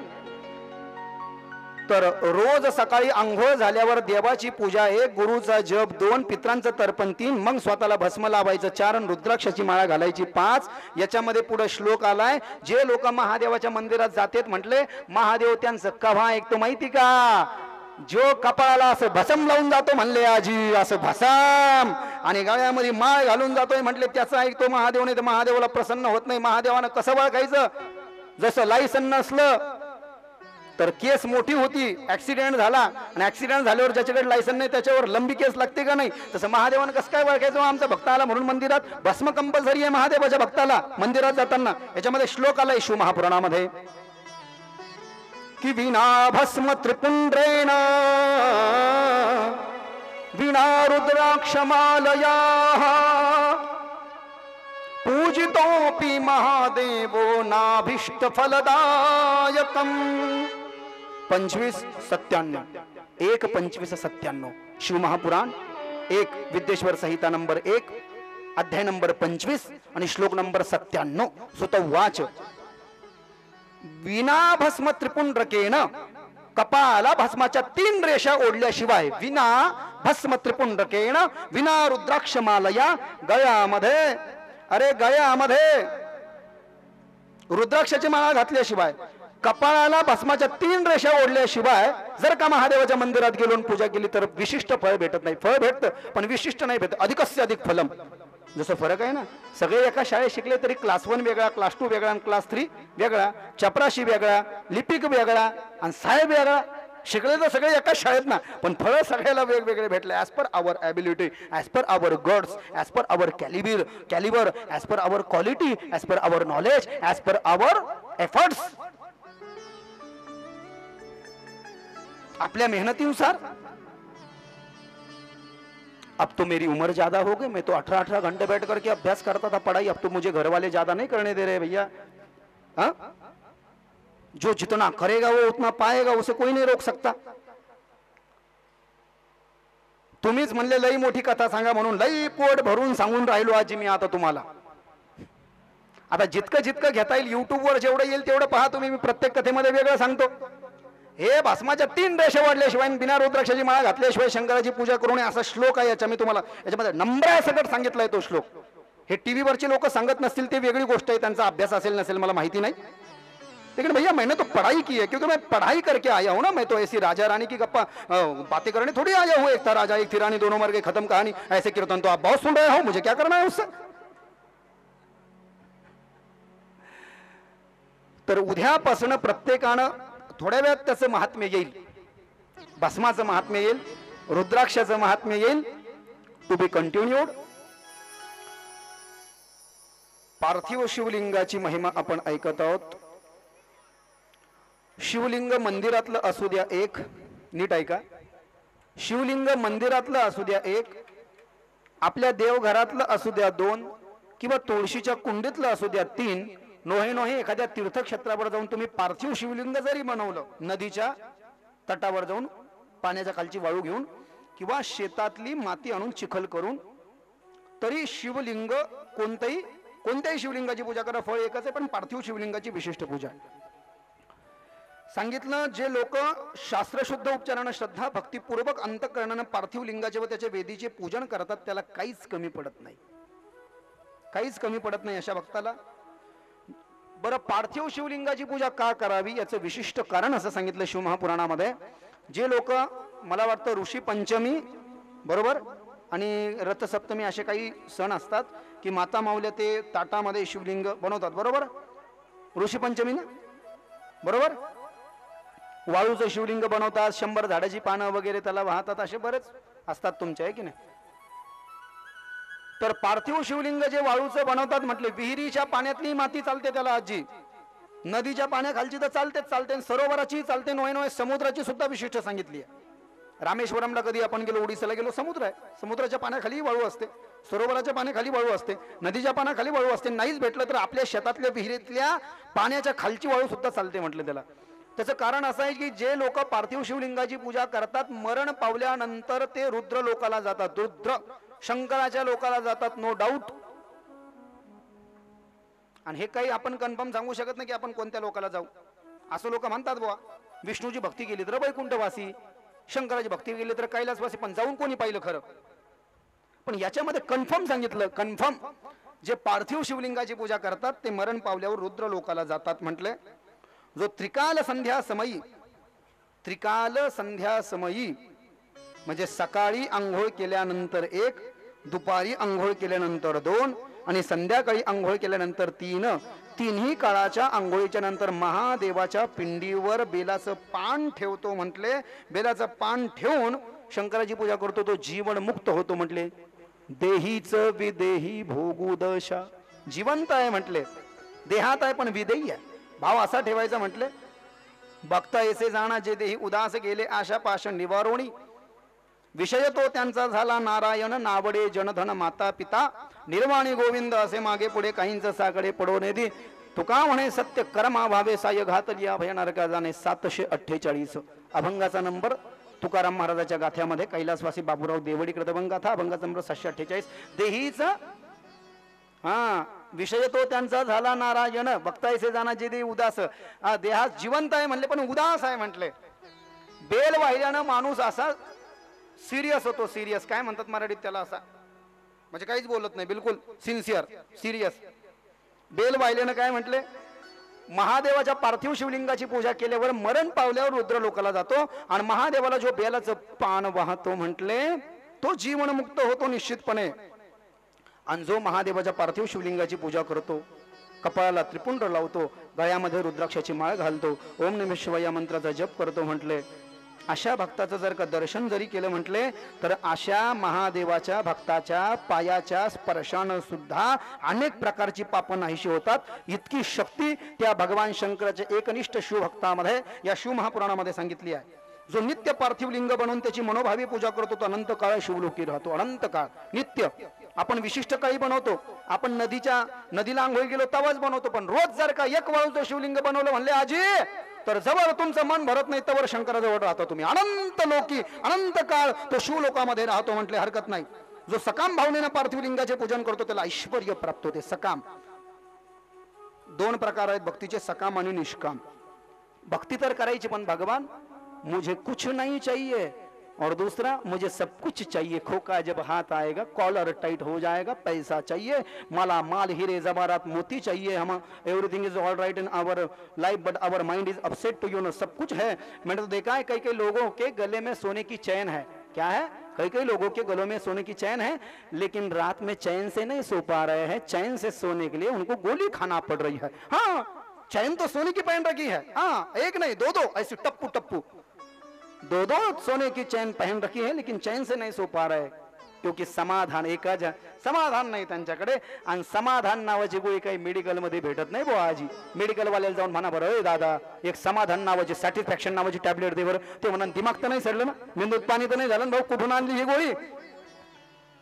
समाधान तो ऐसे धर्मशास्त्रों से ही निर्माण होता है. सकाम भावनेनं पूजा केल्यानंतर ऐश्वर्याची प्राप्ती होती. जो शुद्ध प्रेमानं पार्थिव लिंगाचं पूजन करतो त्याच्या मनात कोणत्याही प्रकारची मागणी नसते, त्याला सायुज्य मुक्ती प्राप्त होते. उत्तम कुळात जन्म प्राप्त होऊन सुद्धा पार्थिव लिंगाचे पूजन करत नाही त्याला घोर नरकाची प्राप्ती होते. पार्थिव लिंग हे अखंड तयार करावे. बट रिमेंबर वन थिंग, एक गोष्ट लक्षात ठेवा, ते शिवलिंग बनवताना कुठं तुटलेलं नसावं, त्याला मोठं छिद्र नसावं, चांगलं बनवायचं. असं जसं आपण उंडा तिंबितो ना डाळबट्टीचा, असं व्यवस्थित. छिद्रगिद्र जर काय एखादं राहिलं म्हणले मोठं तर पूजेचं फळ भेटत नाही. पार्थिव लिंग शिवलिंग बनवताना ही दक्षता घेणं फार महत्वाची आहे म्हटले. द्विखंडात्मक नसावं, ते एक खंडात्मक असावं. कारण की त्या पार्थिव शिवलिंगामध्ये जर काही एखादं दुसरं मोठं छिद्र पडलं म्हटले त्याचं फळ भेटत नाही आपल्याला. रत्न, सुवर्ण, पारा, स्फटिक व पुष्पराग यांच्यापासून बनवलेले पार्थिव शिवलिंग हे अखंड स्वरूपाचे असते. पार्थिव शिवलिंग म्हणजे मातीच्या शिवलिंगामध्ये सुद्धा आपण रत्न टाकू शकतो. म्हणजे एखादा हे पवळा नाही का, पवळा सुद्धा त्याच्यामध्ये टाकू शकतो, सोन्याचा मणी टाकू शकतो. म्हणजे अधिकस्य अधिक फलम. जेवण तर रोजच करतो आपण, पण आवडीची भाजी बनवली तर, गुलाबजामुन बनवलं तर, आमरसासोबत माणूस 2-4 पोळ्या जास्ती हाणतं का नाही, एरवी हाणतं का, पण विचार करीत नाही पोटाचा. भजे कुलडाई जास्तीच हाणतं रसासोबत. तसं त्या महादेवाच्या पार्थिव शिवलिंगामध्ये रेग्युलर शिवलिंगापेक्षा जर का तुम्ही एखादा मणी टाकला, म्हणजे हे मी जे खाली घातलं हे पवळा टाकला किंवा सोना टाकला किंवा स्फटिक टाकला, वैडूर्य टाकला, मोती टाकला, प्रवाळ टाकला, तो अधिक फल आपको मिलेगा, अधिक फल, नो डाउट. भगवान शंकर कृपा करेंगे. वेदिका ही महाविद्या आहे आणि महेश्वर हे लिंग रूप आहेत. आता महादेवाचं लिंग म्हणजे काय नीट ऐका, याच्यामध्ये सांगितलं. महादेवाचं लिंग म्हणजे साक्षात महादेव आहे. लिंग म्हणजे बरफ का गोला मला याच्याकरता म्हणावं लागायला ते की ध्यानात आलं पाहिजे. महादेवाची पिंड म्हणजे काय? महादेवाची पिंड म्हणजे जे हे आहे ना, हे तर हे म्हणजे साक्षात महादेव आहे. आणि साईडचं जे आहे वेदिका ती पार्वती आहे म्हटले, ती पार्वती आहे. तिथं खाली कुठेही हळदी कुंकू लावा हरकत नाही, पण वरती बिलकुल हळदी कुंकू भस्म, आपलं हळदी कुंकू त्याच्यानंतर गुलाल बुक्का नाही, फक्त भस्म. महादेवाची जी साक्षात पिंड आहे शास्त्रामध्ये सांगितलंय, महादेवाच्या पिंडला फक्त पांढरं केशरी किंवा पिवळं भस्म म्हणजे चंदन, म्हणजे पांढरं भस्म आणि केशरी पिवळं चंदन आणि पांढरी अक्षत एवढंच चालतं, दुसरं वरती काहीच व्हायचं नाही. हे निश्चित आहे. येतंय लक्षात? पार्थिव लिंग पूजनाचा शास्त्रशुद्धी विधी सांगितलाय. पार्थिव शिवलिंगाला गेल्यानंतर उदाहरणार्थ तुम्ही पैठणला गेले, आपण पैठण धरू जवळ आहे आपल्याला, पैठणला गेल्यानंतर पिशवी जी नेलेली आहे तुम्ही घरून, आता हळदी कुंकू त्याच्यात नेला असं ना म्हणले, रस्त्यानं जाताना लघुशंकेला गेलो, दोष उत्पन्न होतात, म्हणून ती जी पिशवी आहे त्या पिशवीतलं सामान जे आहे आंघोळ करून यायची नदीची, आणि आंघोळ करून आल्यानंतर ते पिशवीतलं सामान एका ताटलीमध्ये काढायचं आणि ताटलीमध्ये काढून एका तांब्यामध्ये पाणी घेऊन त्या पाण्यामध्ये फुल बुडवून त्या फुलाला आलेलं पाणी त्या साहित्यावर शिंपडायचं आहे. हा शास्त्रशुद्ध विधी आहे त्याचा. कशाचा? त्या पार्थिव शिवलिंग पूजनाचा. भुरारी मंत्र नक्षत्रशुद्धी करावी, अपोदस्मान हा मंत्र म्हणून त्या साहित्यावर पाणी शिंपडावं नदीचं. नमः शंभनाभ या मंत्रानं क्षेत्रशुद्धी म्हणजे आजूबाजूच्या जिथे आपल्याला शिवलिंग तयार करायचं बसायचं त्या जागेवर पाणी शिंपडावं. त्यानंतर नमोस्तु नीलग्रीवाय या मंत्रानं वाळूचं शिवलिंग बनवावं. पार्थिव शिवलिंग बनवताना कोणता मंत्र म्हणायचा आहे ध्यान द्या. वाळूचं शिवलिंग बनवताना किंवा मातीचं आणि पाण्याचं म्हणजे माती आणि पाणी याचा जो चिखल तयार झालाय याचं शिवलिंग बनवताना एक मंत्र म्हणायचा, नमोस्तु नीलग्रीवाय. हा मंत्र म्हणून ते शिवलिंग बनवायला सांगितलंय, मातीचं किंवा वाळूचं. एतते रुद्रावसम हा मंत्र म्हणून त्या मातीच्या किंवा वाळूच्या पार्थिव शिवलिंगावर तांदूळ टाकायचे पांढरे. नामो महांतम या मंत्रानं जानवं म्हणून पुन्हा तांदूळ टाकायचे. या ते रुद्र या मंत्रानं शिवजीला इथे यान बसा म्हणजे आसनावर बसवायची विनंती करायची. यामिशी या मंत्रानं अंगावर न्यास करावा. अध्यो वाचित मंत्राने अधिवासन करावे. असो यस्ताभ्र मंत्रानं शिवलिंगात इष्टदेवता शिवजींचा न्यास करावा. आणि त्याच्यानंतर भगवान शंकराला सगळ्यात अगोदर काय करायचं, ती पूजा आपण एक दिवस इथं करून घेणार आहे. आता ही झाली थेरी. प्रॅक्टिकल कोणाकोणाला करायचं एक दिवस, याच्यामध्ये अभिषेक सांगितलाय. आपण 6व्या दिवशी करू. ते आज लग्न होतं, लग्नच लांबलं, लग्न करू उद्या आणि तेव्हाचा अभिषेक करू परवा दिवशी. सगळ्यांनी 108 बेलाचे पानं तयार करून ठेवायचे आणि घरची महादेवाची पिंड आपली ताटलीत घेऊन यायची. मी उद्या सूचना देईल त्याची. उद्या लग्न लागेल कथेमध्ये आणि परवा दिवशी आपण तो अभिषेक करू. देवाच्या समीप जावे. आता महादेवाची पूजा करताना नीट ऐका, अगोदर पळीमध्ये पाणी घ्यायचं आणि पळीत पाणी घेऊन महादेवाची जलधारी पिंडीवर डायरेक्ट पाणी टाकायचं नाही. पळीत पाणी घ्यायचं आणि महादेवाची जलधारी जिकडून पाणी खाली चाळणीत जातं ना त्या कशात त्या खड्ड्यात त्या जलधारीवरती त्या तिकडे पायाकडे पाणी टाकायचं महादेवाच्या आधी पळीनं. त्याच्यानंतर रुद्र गायत्रीनं अर्धा द्यायचं. अर्ध्या म्हणजे पळीमध्ये पाणी घ्यायचं, त्याच्यामध्ये भस्म टाकायचं, त्याच्यामध्ये पांढऱ्या अक्षता टाकायचं आणि फूल टाकायचं. ओम तत्पुरुषाय विद्महे महादेवाय धीमहि तन्नो रुद्र प्रचोदयात हा मंत्र म्हणून पिंडीवर ते पाणी टाकायचं. महामृत्युंजय मंत्रानं आचमनीय पुन्हा पळीत पाणी घ्यायचं. ओम त्र्यंबकम यजामहे सुगंधिम पुष्टिवर्धनम उर्वारुक्मिय बंधनान मृत्युर्मुक्षीयमामृतात या मंत्रानं पाणी टाकायचं. डोक्याच्या वरतून गेलं बरोबर. पहिले पळी भरून पाणी घ्यायचं, महादेवाच्या पायाकडे टाकायचं जिथून खाली पाणी जातं खड्ड्यात.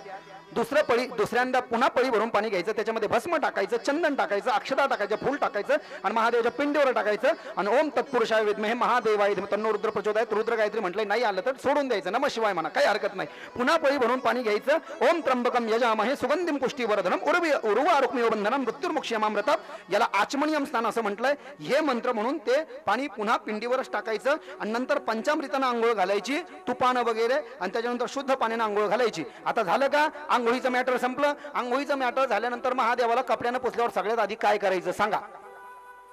शिव महापुराणात लिहिलं, सगळ्यात आधी महादेवाला आंघोळ घातल्यानंतर शुद्ध कपड्यानं पुसल्यानंतर करदोडा अर्पण करायला सांगितलाय.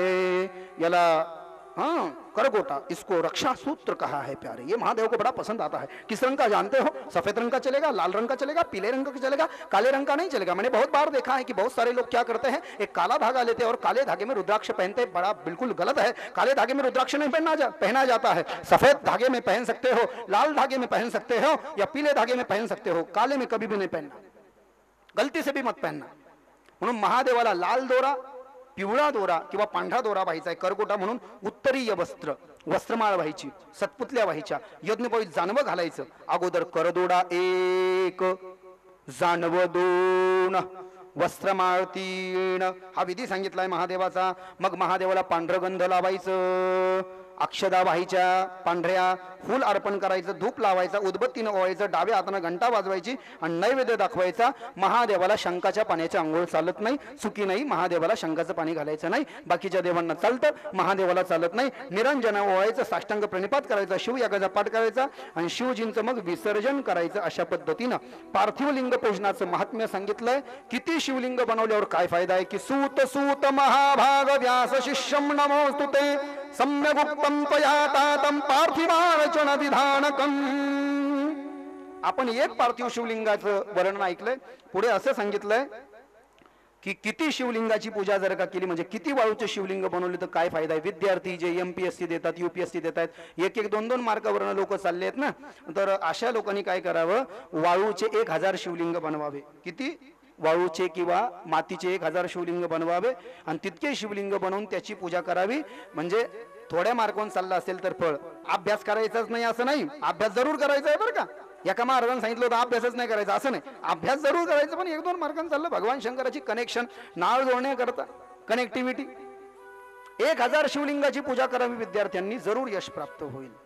पुत्र प्राप्तीची इच्छा असलेल्या माता माऊल्यांना वाळूचे 1500 शिवलिंग बनवावे, त्याची विधिवत पूजा करावी आणि मग त्याचं विसर्जन करावं. वस्त्राची इच्छा असणाऱ्यानं 1 मन आदमी और 10 मन कपडा. खिशात नाही आणा पण मला बाजीराव म्हणा, अशी एक म्हण आहे मराठीमध्ये. कपडा 1 मन आदमी और 10 मन कपड़ा, टकाटक ब्रांड कपड़ा पहनना चाहते हो ना, ब्रांड न्यू, तो क्या करना चाहिए मालूम है? ज्यांना चांगले चांगले कपडे घालायची इच्छा आहे त्यांना 500 वाळूचे शिवलिंग बनवावे, त्याची पूजा करे. बहुत कपड़ा मिलेगा बोले उसको, बहुत. मोक्षाची इच्छा असणाऱ्यांना 1 कोटी शिवलिंगाची पूजा करावी. पृथ्वीची इच्छा करणाऱ्यांना 1000 शिवलिंगाची पूजा करावी. दयेची इच्छा करणाऱ्यांना 3000 शिवलिंगाची इच्छा करावी. आणि जव हे सगळं सिद्ध आहे परी हात चालावया पाय, तरी तू स्वहित आपले पाहे तीर्थयात्रा जाया चुकू नको. ज्यांना वारंवार तीर्थयात्रा घडावे अशी इच्छा आहे अशा लोकांना 2000 वाळूचे शिवलिंग बनवावे किंवा चिखलाचे, त्या मातीपासून पाणी टाकलेलं जे चिखल असेल त्याचे शिवलिंग बनवावे.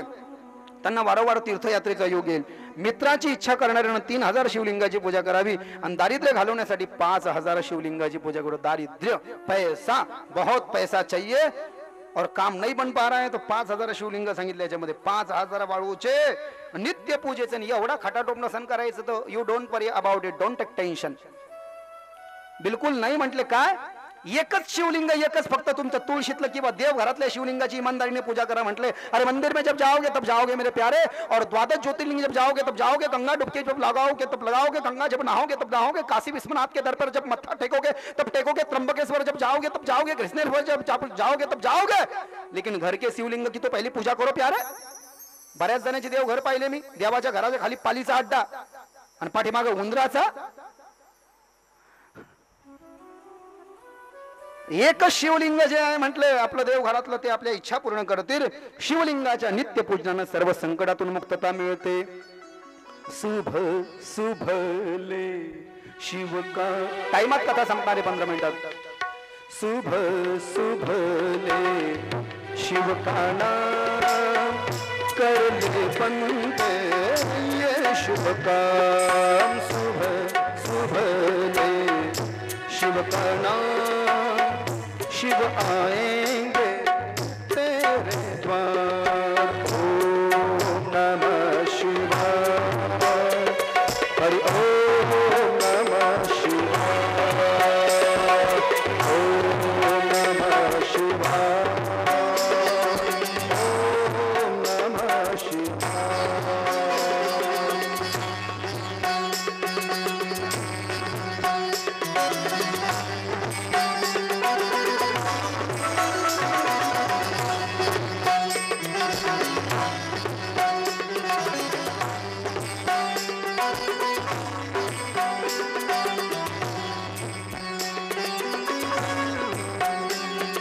शुभ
को राख लपेटे फिरते और को देते धन धान। खुद को राख लपेटे फिरते और को देते धन धान। देवों के हित विष पिडाला नीलकंठ को कोटि प्रणाम। सुबह सुबह शिव प्रणाम करने बंदे ये शुभ काम। सुबह सुबह शिव प्रणाम शिव आएंगे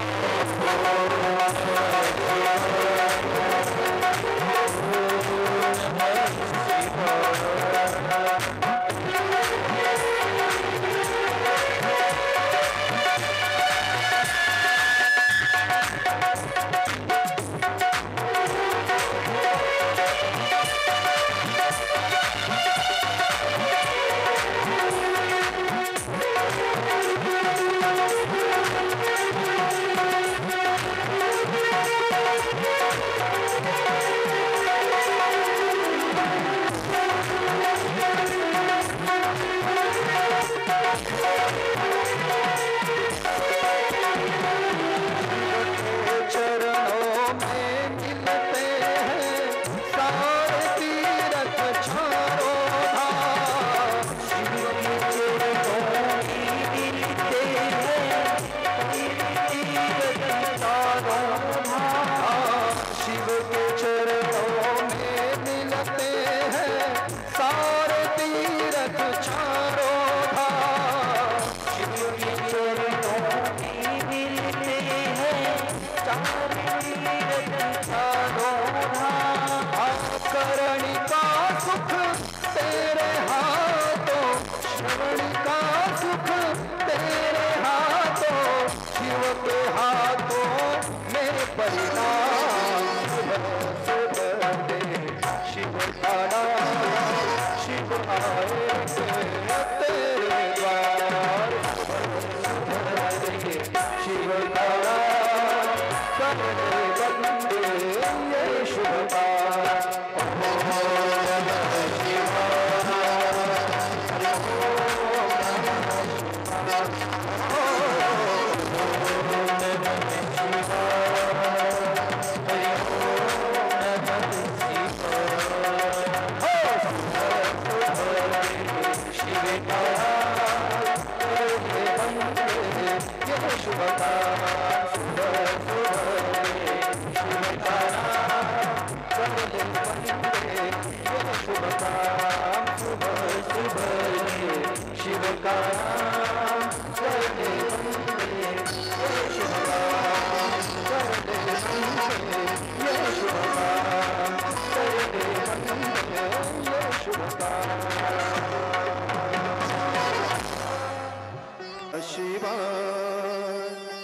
ओम नमः शिवाय हरि ओम नमः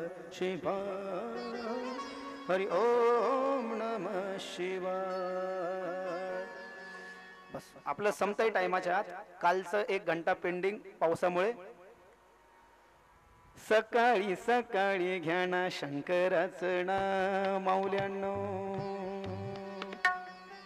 शंकर येतील तुमच्या दारात। सकाळी सकाळी घ्या ना शंकराचं नाव, शंकर करतील तुमचं काम। सुबह सुबह शिव का नाम करले बंदे ये शुभ काम। सुबह सुबह शिव का नाम शिव आएंगे तेरे द्वार, शिव आएंगे तेरे द्वार। 20 मिनिटाची कथा आहे। भस्म रुद्राक्ष बेल आणि भगवान शंकराचा नैवेद्य या 4 गोष्टी विशिष्ट आहेत आणि या 4 गोष्टी जर का आपण ऐकल्यात तर कथा पूर्ण आपण आत्मसात केली असा याचा अर्थ होईल। ऋषेम वाच। सगळ्या संतांनी सूत महाराजांना विचारलं, आम्ही असं ऐकलंय की शंकराचं नैवेद्य खायला चालत नाही, असा एक गैरसमज आहे महाराष्ट्रामध्ये, तर असंच माहिती आहे, त्याचं निराकरण करा. अग्राह्यम शिवनैवेद्यमिति पूर्वं श्रुतं वचः पृहीतन्निर्णयं बिलवं महात्म्यमपि सुनमुने. नैवेद्य आणि बेल या दोन गोष्टींबद्दल विचारलं या विद्येश्वर संहितेमध्ये. आपल्या महाराष्ट्रामध्ये असं माहिती आहे की भगवान शंकराचं नैवेद्य खाऊ नये, तीही गोष्ट बरोबर आहे. आणि भगवान शंकराचं नैवेद्य न खाणं ही गोष्ट चूक आहे. कारण भगवान शंकराच्या मंदिरामध्ये जे पुजारी असतात त्या पुजाऱ्यांना गुरव असं म्हणतात. काय म्हणतात? गुरव. आणि शास्त्रामध्ये सांगितलं शंकराची सगळ्यात अगोदर ब्राह्मी मुहूर्तावर पूजा गुरुवानं करावी, आणि ती पूजा केल्यानंतर कोणी करूच नाही. जीही पूजा शंकराची केल्या जाईल ती सवळ्यात केल्या जाईल. सवळ म्हणजे देवाचं वस्त्र, सवळ म्हणजे दुसरा अर्थ घ्यायचा नाही. जिस वस्त्र पर मैंने कल भी चर्चा की थी, आई थिंक परसों भी, कि जिस वस्त्र में हम पेशाब नहीं जाएंगे, लघुशंका नहीं जाएंगे, भोजन नहीं करेंगे और सोएंगे नहीं. जो मैं कल तक पहन रहा था ना अप्रस, आज तो मैंने ये कपड़ा पहन लिया, मैं तो अप्रस पहनता हूं ना, अप्रस कद सवळ, उस कपड़े में फिर दूसरा स्पर्श नहीं होगा. शंकराला दाखवलेला नैवेद्य जर का गुरुवानं घेतला तर आपण नाही घेऊ शकत. पण आपण नैवेद्य दाखवून जर का त्या गुरुवाची आज्ञा असली की बाबा तुम्ही शंकराची, कारण की शंकराच्या पूजेच्या नंतर भगवान शंकराला जितकंही साहित्य अर्पित केले जाईल ते साहित्य घेण्याचा अधिकार कोणाला नसून तो गुरुवाला आहे, म्हणजे शंकराच्या पुजाऱ्याला आहे, असं शास्त्र सांगतं. शिव महापुराण में लिखा इस बात को. त्यांनी जर का सांगितलं तुम्ही नैवेद्य घ्या तर घ्या. नैवेद्याचा अर्थ काय आहे? श्रीमद भगवद्गीतेमध्ये त्याचं यथार्थ वर्णन आहे. दुसऱ्या अध्यायामध्ये 65वा श्लोक आहे. भगवान वाच श्रीमद भगवद्गीता अध्याय नंबर 2 श्लोक नंबर 65. प्रसादे सर्व दुखानाम हानि रस्योपजायते. प्रसाद खाने से सभी हानि और दुखों से मुक्तता हो जाती है. देवाच्या प्रसादे करारे भोजन भाल कोण कोण अधिकारी थे. अभंग नंबर 10 तुकाराम महाराजाची गाथा 6 चरण अभंग नंबर 10 श्रीमद भगवद्गीतेमध्ये श्लोक नंबर 65. आणि व्याकरणीय अर्थ प्रसादाचा 3 पदांना पूर्ण बनलेला शब्द प्र अधिक सा अधिक द. प्र म्हणजे प्रभू, सा म्हणजे साक्षात, द म्हणजे दर्शन. प्रभूचं साक्षात दर्शन म्हणजेच प्रसाद आहे, ज्याच्यावरती नाव पडते. आता तुम्ही इथे जो प्रसाद खाणार आहात भंडाऱ्याच्या नंतर तो देवाचा प्रसादच आहे. डाळबट्टी घरी खाणं म्हणजे जेवण, आणि डाळबट्टी भंडाऱ्यात खाणं म्हणजे प्रसाद. येतंय का लक्षात? डाळबट्टी घरी खाणं म्हणजे काय? जेवण. आंघोळ घरी करणं म्हणजे आंघोळ. नदीत डुबकी लावली म्हणजे स्नान. देवाचे शब्द त्याच्यावरती पडले की प्रसादत्व त्याच्यामध्ये प्राप्त होतं निसंकोच. भगवान शंकराचा नैवेद्य नुसता पाहिला जरी म्हटले पाहिला तरी शिवसायुज्यता प्राप्त होते. ज्या घरामध्ये शिवजींना नित्य नैवेद्य दाखवले जातो ते घर अत्यंत पवित्र बनते. रोज कोण कोण दाखवतो महादेवाला नैवेद्य? कई कई हमारे वृंदावन में चाय का नैवेद्य भी ठाकुर जी को दिखाया जाता है. चाय का सकाळी उठल्यापासून जे जे आपण खातो ते सगळं देवाला द्यायचं म्हटले. ज्या घरामध्ये रोज शंकराला नैवेद्य दाखवतात म्हटले ते घर अत्यंत पवित्र बनतं. शिवजींचं स्मरण करून नैवेद्य ग्रहण करावा. अन्नपूर्णा स्तोत्रामध्ये मंत्र आले आहेत. अन्नपूर्णे सदा पूर्णे शंकर प्राणवल्लभे ज्ञान वैराग्य सिद्ध्यर्थम भिक्षाम च देहि पार्वती माता च पार्वती देवी पिता देवो महेश्वरः बांधवा शिवभक्तश्च स्वदेशो भुवनत्रयः. हा मंत्र म्हणून रोज जेवण करायला सांगितलं आहे. नाहीतर ओम सहनावतु सहनावतु सहनो भुनक्तु सहवीर्यं करवावहै तेजस्विना वदितमस्तु मां विद्विषावहै. नाहीतर गीतेतला मंत्र अन्नपते अन्नस्य. किती लोक असं करतात का? डायरेक्टच संप्रदायामध्ये कमीत कमी याचं स्मरण करून जेवण करायला सांगितलंय. त्याच्यामध्ये ईश्वरत्व प्राप्त होतं म्हटलंय. जो मनुष्य शिवजींचा नैवेद्य अग्राह्य मानतो, खात नाही, तो महापातकी समजावा. ज्यांनी परमश्रद्धेनं शंकराची दीक्षा घेतली आहे अशा शिवभक्तासाठी हे नैवेद्य जणू महाप्रसादच आहे म्हटले. पुढे सांगितलंय जो भगवान शंकराच्या एखाद्याला खूप मोठा रोग झालाय, जे ग्रंथात उपाय ते सांगतोय, ऐका ना, खूप रोग झालाय और डॉक्टर के पास में जाकर के भी फिर कोई फर्क नहीं है तो फिर दुआ भी लगेगी हमको. दवा तो चल रही है लेकिन दुआ भी असर करेगी ना प्यारे. तो एक लोटा जल जो शिव के पिंडी पर चढ़ाओगे ना आप प्यारे, तो तो एक लोटा जल जो शिव के पिंडी पर चढ़ाओगे, वो चढ़ाया हुआ जल लोटे में पकड़ लेना, किसी कटोरी में पकड़ लेना, और लोटे में पकड़ा हुआ वह जल 3 बार जल से उसका आचमन चम्मच से कर लेना. म्हणजे महादेवाला तुम्ही स्नान घाला. ज्या पाण्यानं महादेवाला तुम्ही स्नान घालाल, थोडंसं पाणी पकडा आणि थोडंसं पाणी पकडून माता मावले असतील तर 3दा पाणी प्याते. महादेवाला आंघोळ घातलेलं पाणी धरा, महादेवाला आंघोळ घातलेलं पाणी एका वाटीत धरा किंवा तांब्यात धरा, आणा ते घरी आणि त्यांनी पाणी प्या. 3दा आचमन करा. माता मावले असतील तर ओम गंगायै नमः, ओम यमुनायै नमः, ओम सरस्वत्यै नमः, ओम शरयूयै नमः. माणसं असतील तर ओम केशवायै नमः, ओम नारायणायै नमः, ओम माधवायै नमः, हस्तोपक्षाल्य ओम गोविंदायै नमः. रोग निवृत्ती करता हा उपाय शिव महापुराणामध्ये सांगितला. जो महादेवाच्या पिंडीला स्नान घालतो आणि स्नानाच्या जलाने 3 वेळ आचमन करतो, त्याची कायिक वाचिक आणि मानसिक पाप हे 3ही पाप निघून जातात. पुढे बेलाचं महात्म्य सांगितलंय. बेलाचं, बेल महादेवाला आपण चढवतोय, पण का महादेवाला बेल आवडतो कोणी सांगू शकेल का? महादेवाला बेल का आवडतो कोणी सांगू शकेल का? का नुसतंच चढवायचं? त्याचं कारण असं आहे, समुद्र मंथनाची कथा ऐकली का तुम्ही सगळ्यांना भागवतात? देवानंद राक्षसांनी मिळून समुद्र मंथन केलं होतं. त्या समुद्र मंथनामधून सगळ्यात अगोदर विष निघालं होतं. विष ते हलाहल विष होतं, नुसतं असं उगळ्या मारित होतं बाबा. वाफ 1-2 थेंब जर का पडले असते तर डिस्ट्रॉयड ऑल ऑफ देम, सगळं मिटून गेलं असतं. सगळ्यांना माहित हो, कोई नाही पी सकता महादेव के सिवाय. महादेवाला बोलवलं, बाबाजी आप इसका पान करो. महादेवानं पाहिलं, तो कलश हातामध्ये घेतला विषाचा. विचारलं कोणी पिणार का? नाही नाही तुम्हीच प्या. फॉर्मॅलिटी शास्त्र असं सांगतं सर, एकाच ग्लासानं जर का सगळ्याला पाणी प्यायचं असेल तर ग्लास वरतून, म्हणजे काय करावं, तोंडाला लावू नये. आणि एकट्याला प्यायचं असेल तर तुम्ही ग्लास तोंडाला लावू शकता. आयुर्वेद सांगतं पाणी पिताना डायरेक्ट कधीही चुकी नाही, बिलकुल चुकी नाही, बिलकुल चुकी नाही. उभा राहून पाणी पिऊ नाही, नाही तर गुडघ्याच्या वाट्यात जवानीतच गेल्या म्हणून समजायचं. डायरेक्ट गुडघ्यावर इफेक्ट करतं ते. कभी भी पाणी बैठ करके ही पिना चाहिए. योगर्षी स्वामी रामदेवजी बाबा. बिलकुल बिलकुल सत्य. पाणी बसूनच प्यायचं, नाही तर गुडघे जवानीतच म्हातारे झाले समजायचं. बिलकुल बसून पाणी प्यायचं. आणखीन काय कारण आहे? पाणी पिताना कधीच वरतून पाणी प्यायचं नाही. दुसरं कारण, ग्लास तोंडाला लावूनच पाणी प्यायचं आणि बसूनच पाणी प्यायचं. आयुर्वेदानं सांगितलंय. आता महादेवानं विचारलं कोणी कोणी विष पिणार का तुम्ही? सगळे जण म्हणले नाही नाही तुम्ही एकटेच प्या. आता एकट्याला प्यायचं होतं, तोंडाला लावायचं ना बाबा, तोंडाला लावायचं. नाही लावलं, वरतून प्यायला लागले. असं ऐका ना, यही तो सस्पेंस की बात है, यही तो अंदर की बात है. वरतून प्यायला लागले, पिता पिता झालं असं सगळं पिऊन टाकलं, सगळं पिऊन टाकलं बरं का. सगळं पिल्यानंतर ते गळ्यात जमा झालं, कंठनिया पडला. बोले नीलकंठेश्वर महादेव की जय. नाव यथार्थ आहे, नाव यथार्थ आहे. पण ऐका ना, महादेव विषाचा कलश पित असताना त्या विषाच्या कलशातले विषाचे 2-4 थेंब, त्या विषाच्या कलशातले 2-4 थेंब या धरतीवर, या भारताच्या पवित्र भूमीवर ज्या जागेवर पडले, सापाच्या तोंडात पडले काही थेंब, काही अजगराच्या तोंडात पडले, काही विंचवांच्या तोंडात पडले. अगोदर साप विषारी नव्हते. महादेवानं विष प्यायच्या अगोदर साप विषारी नव्हते, अजगर विषारी नव्हते, नाग विषारी नव्हते आणि काही वनस्पती विषारी नव्हत्या. महादेवानं ते विष पान केल्यानंतर काही थेंब महादेवाच्या त्या घागरीतले सापांच्या तोंडात गेले, नाकांच्या तोंडात गेले, अजगरांच्या तोंडात गेले, विंचवांच्या तोंडात गेले. त्याचेच विषारी विंचू झाले, विषारी साप झाले, विषारी नाग झाले, विषारी अजगर झाले. आणि ज्या झाडावर त्या विषाचे थेंब पडले त्याच्या विषारी वनस्पती झाल्या. काही काही वनस्पती जंगलात अशा आहेत, त्याला हात लावल्यानंतर माणूस लगेच मरतो. बरं हे तर झालं, पण बेलाचं काय म्हणले? हा तेच तर आहे ना.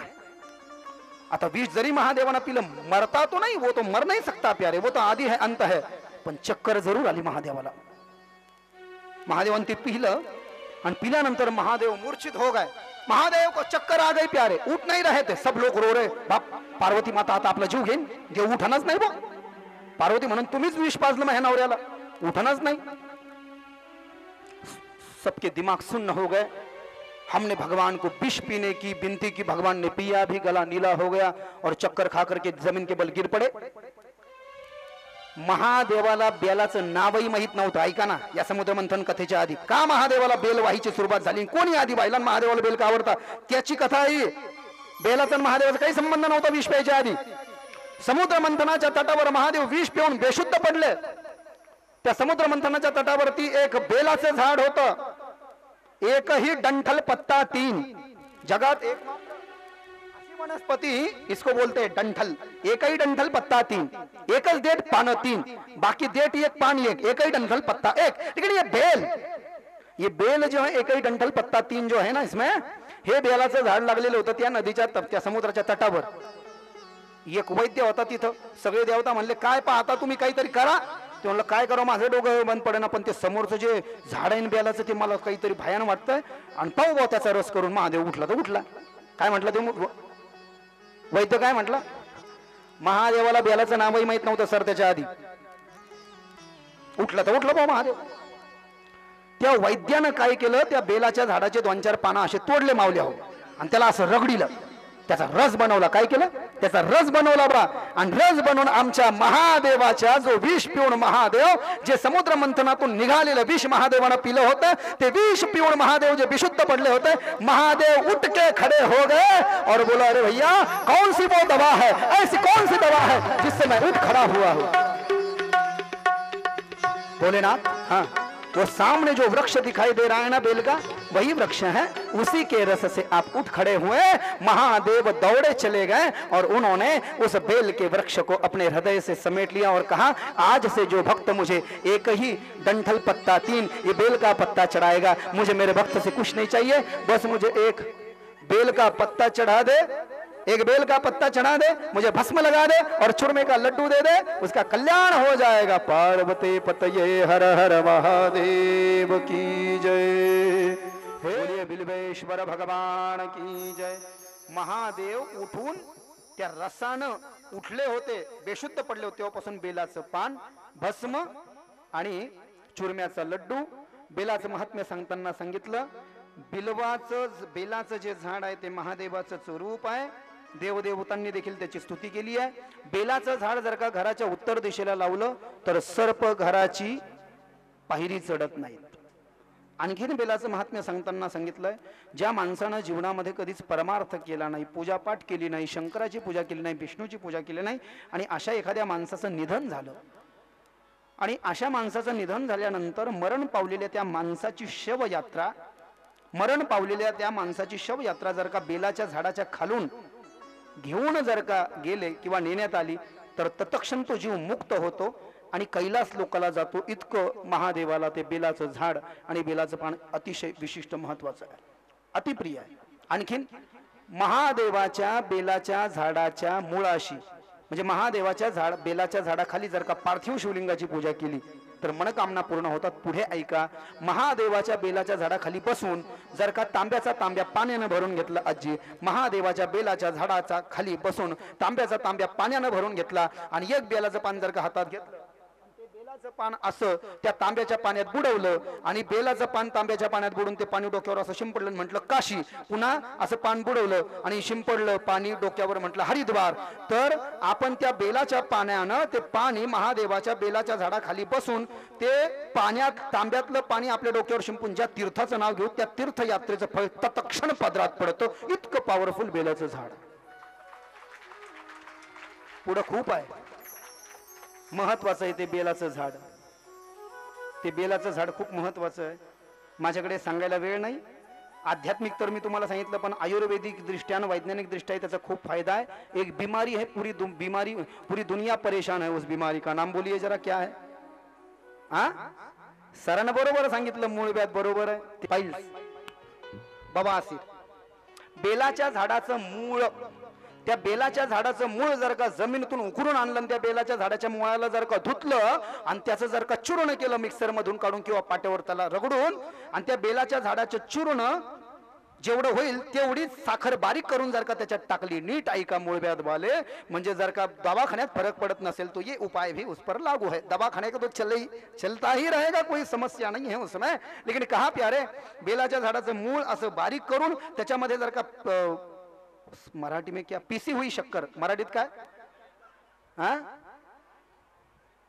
दळलेली साखर, हा, पीसी हुई शक्कर, बारीक साखर पीसी हुई शक्कर और वो पीसा हुआ जो उसका मूल रहेगा बेल के वृक्ष का, उसको एकत्रित करके 7 दिनों तक सुबह दोपहर शाम 1 ग्लास भर पानी में वह 1 चम्मच भर डाल करके उसको फ्रीज में रख करके 3 टाइम पीने से आराम होता है।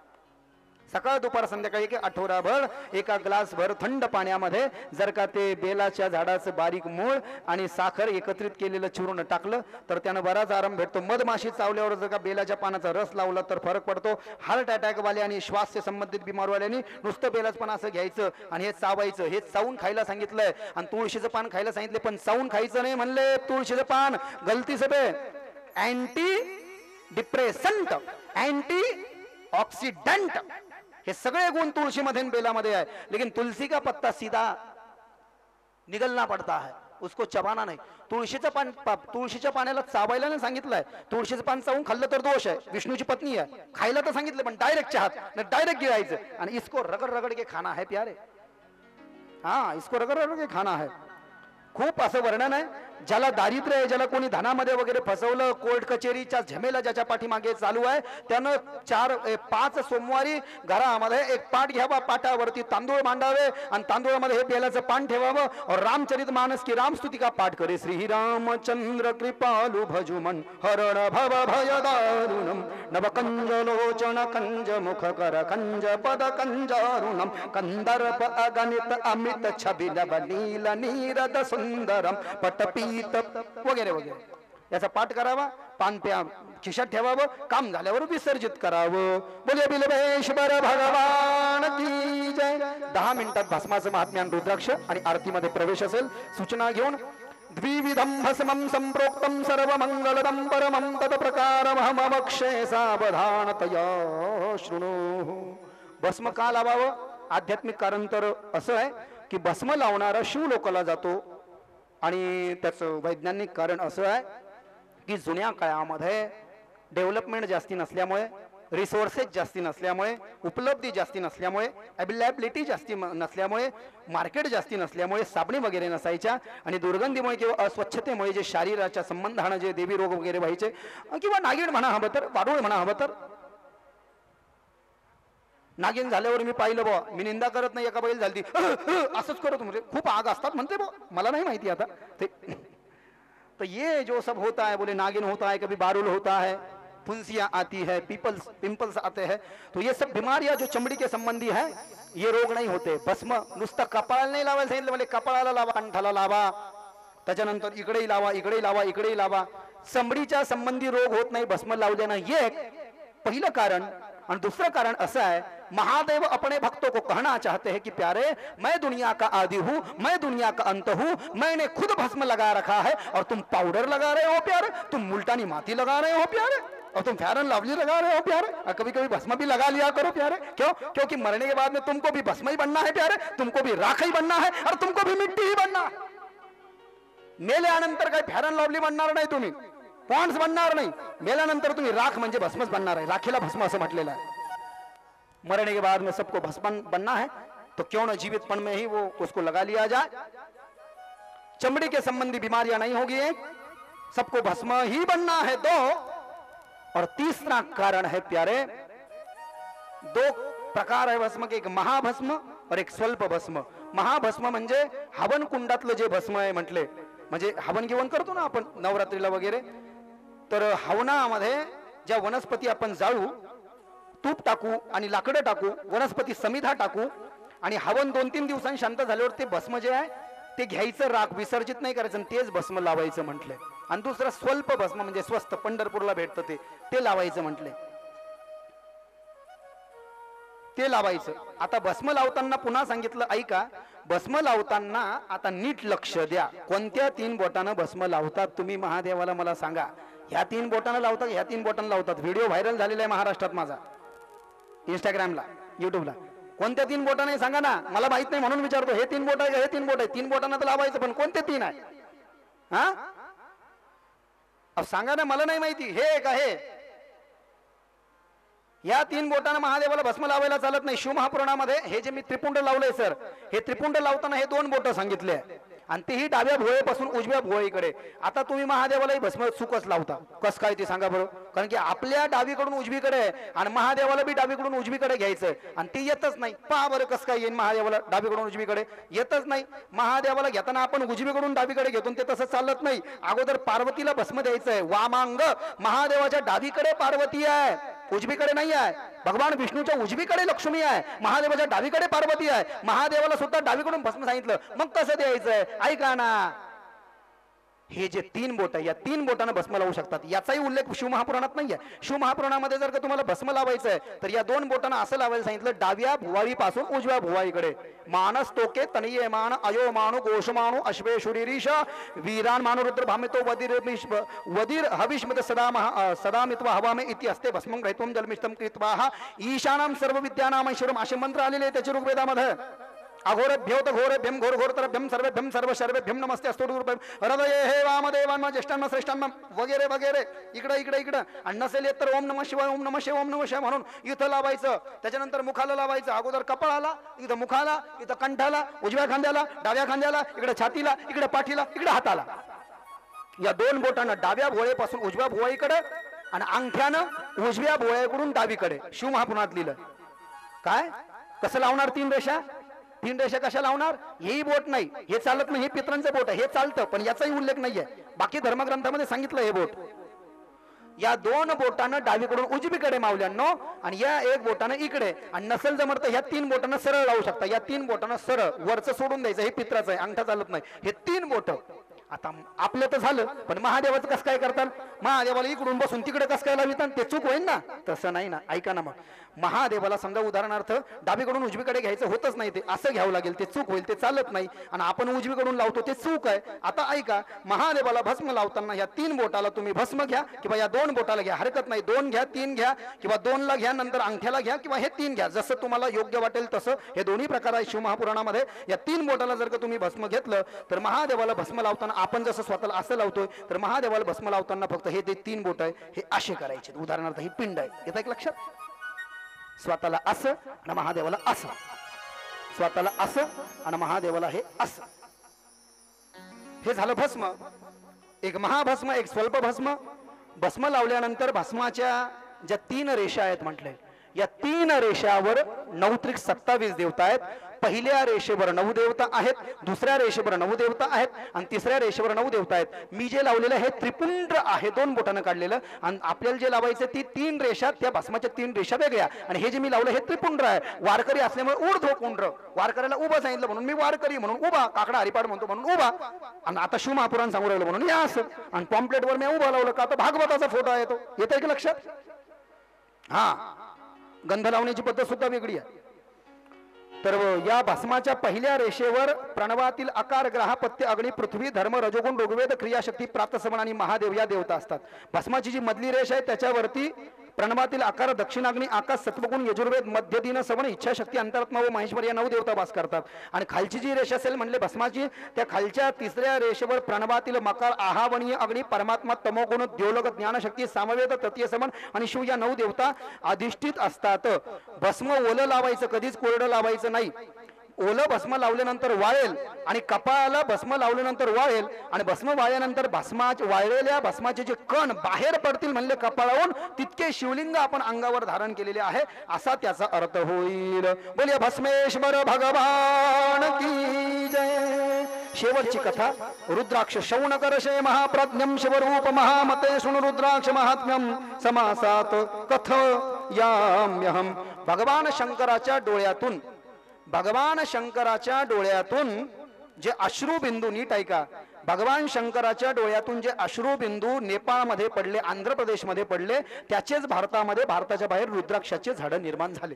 भगवान शंकराच्या डोळ्यातून पडलेल्या थेंबापासून, भगवान शंकराच्या डोळ्यातल्या आसवापासून 14 प्रकारचे रुद्राक्षाचे झाड तयार झाले, एकमुखी ते 14 मुखी. भगवान शंकराच्या डोळ्यातून रुद्राक्षाचे झाड जे निर्माण झाले 14 मुखी होते, एक मुखी पासून 14 मुखी. त्याचे रंग होते 4. किती होते? 4. पांढरा 1, लाल 2, पिवळा 3 आणि काळा 4. बरं, परीक्षा कशी करणार रुद्राक्षाची आपण? शंकराच्या डोळ्याच्या अश्रूपासून, शंकराच्या रडण्यापासून तयार झाले असं सांगितलंय, बरोबर आहे? आंध्र प्रदेशला त्याचे झाडं आहेत, नेपाळला त्याचे झाडं आहेत. हा, एकमुखीपासून 14 मुखी आहे आणि 4 रंग आहे त्याचे. पण परीक्षा कशी करणार? एखाद्या बकेटमध्ये पाणी घ्या, कळशीत पाणी घ्या, रुद्राक्ष आणा आणि रुद्राक्ष पाण्यामध्ये टाका. जो रुद्राक्ष बुडाला तो खरा आहे का जो तरंगला तो खरा आहे? सांगा. हा, सांगा ना. बुडालेला का तरंगलेला? हा, हे तरंगलेला म्हणाले. तुमचं काय म्हणणं आहे? हा,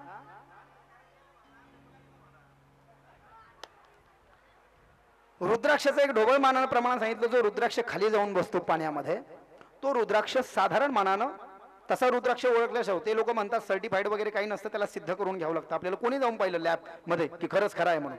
1 रुपयाचा असू द्या का 10 लाखाचा असू द्या, रुद्राक्ष पाण्यात टाकून पाहिलं, खाली जाऊन बसला ओरिजिनल, आणि त्याला रुद्र मंत्रानं रुद्राभिषेकानं सिद्ध करून घ्यायचं ब्राह्मणाकडून, ती गोष्ट वेगळी आहे. ऐका, जो बुडाला तो खरा आहे. आणि त्यात पुन्हा 4 रंग आहेत.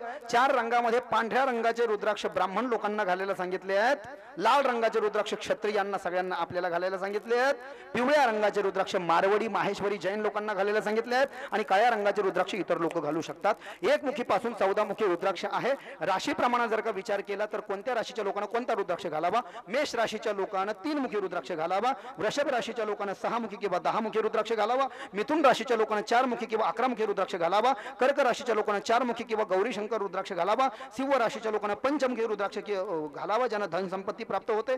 कन्या राशीच्या लोकांना गौरी शंकर रुद्राक्ष धारण करावा. तुला राशीच्या लोकांना 7 मुखी रुद्राक्ष किंवा गणेश रुद्राक्ष धारण करावा. वृश्चिक राशीच्या लोकांना 8 मुखी किंवा 13 मुखी रुद्राक्ष धारण करावा.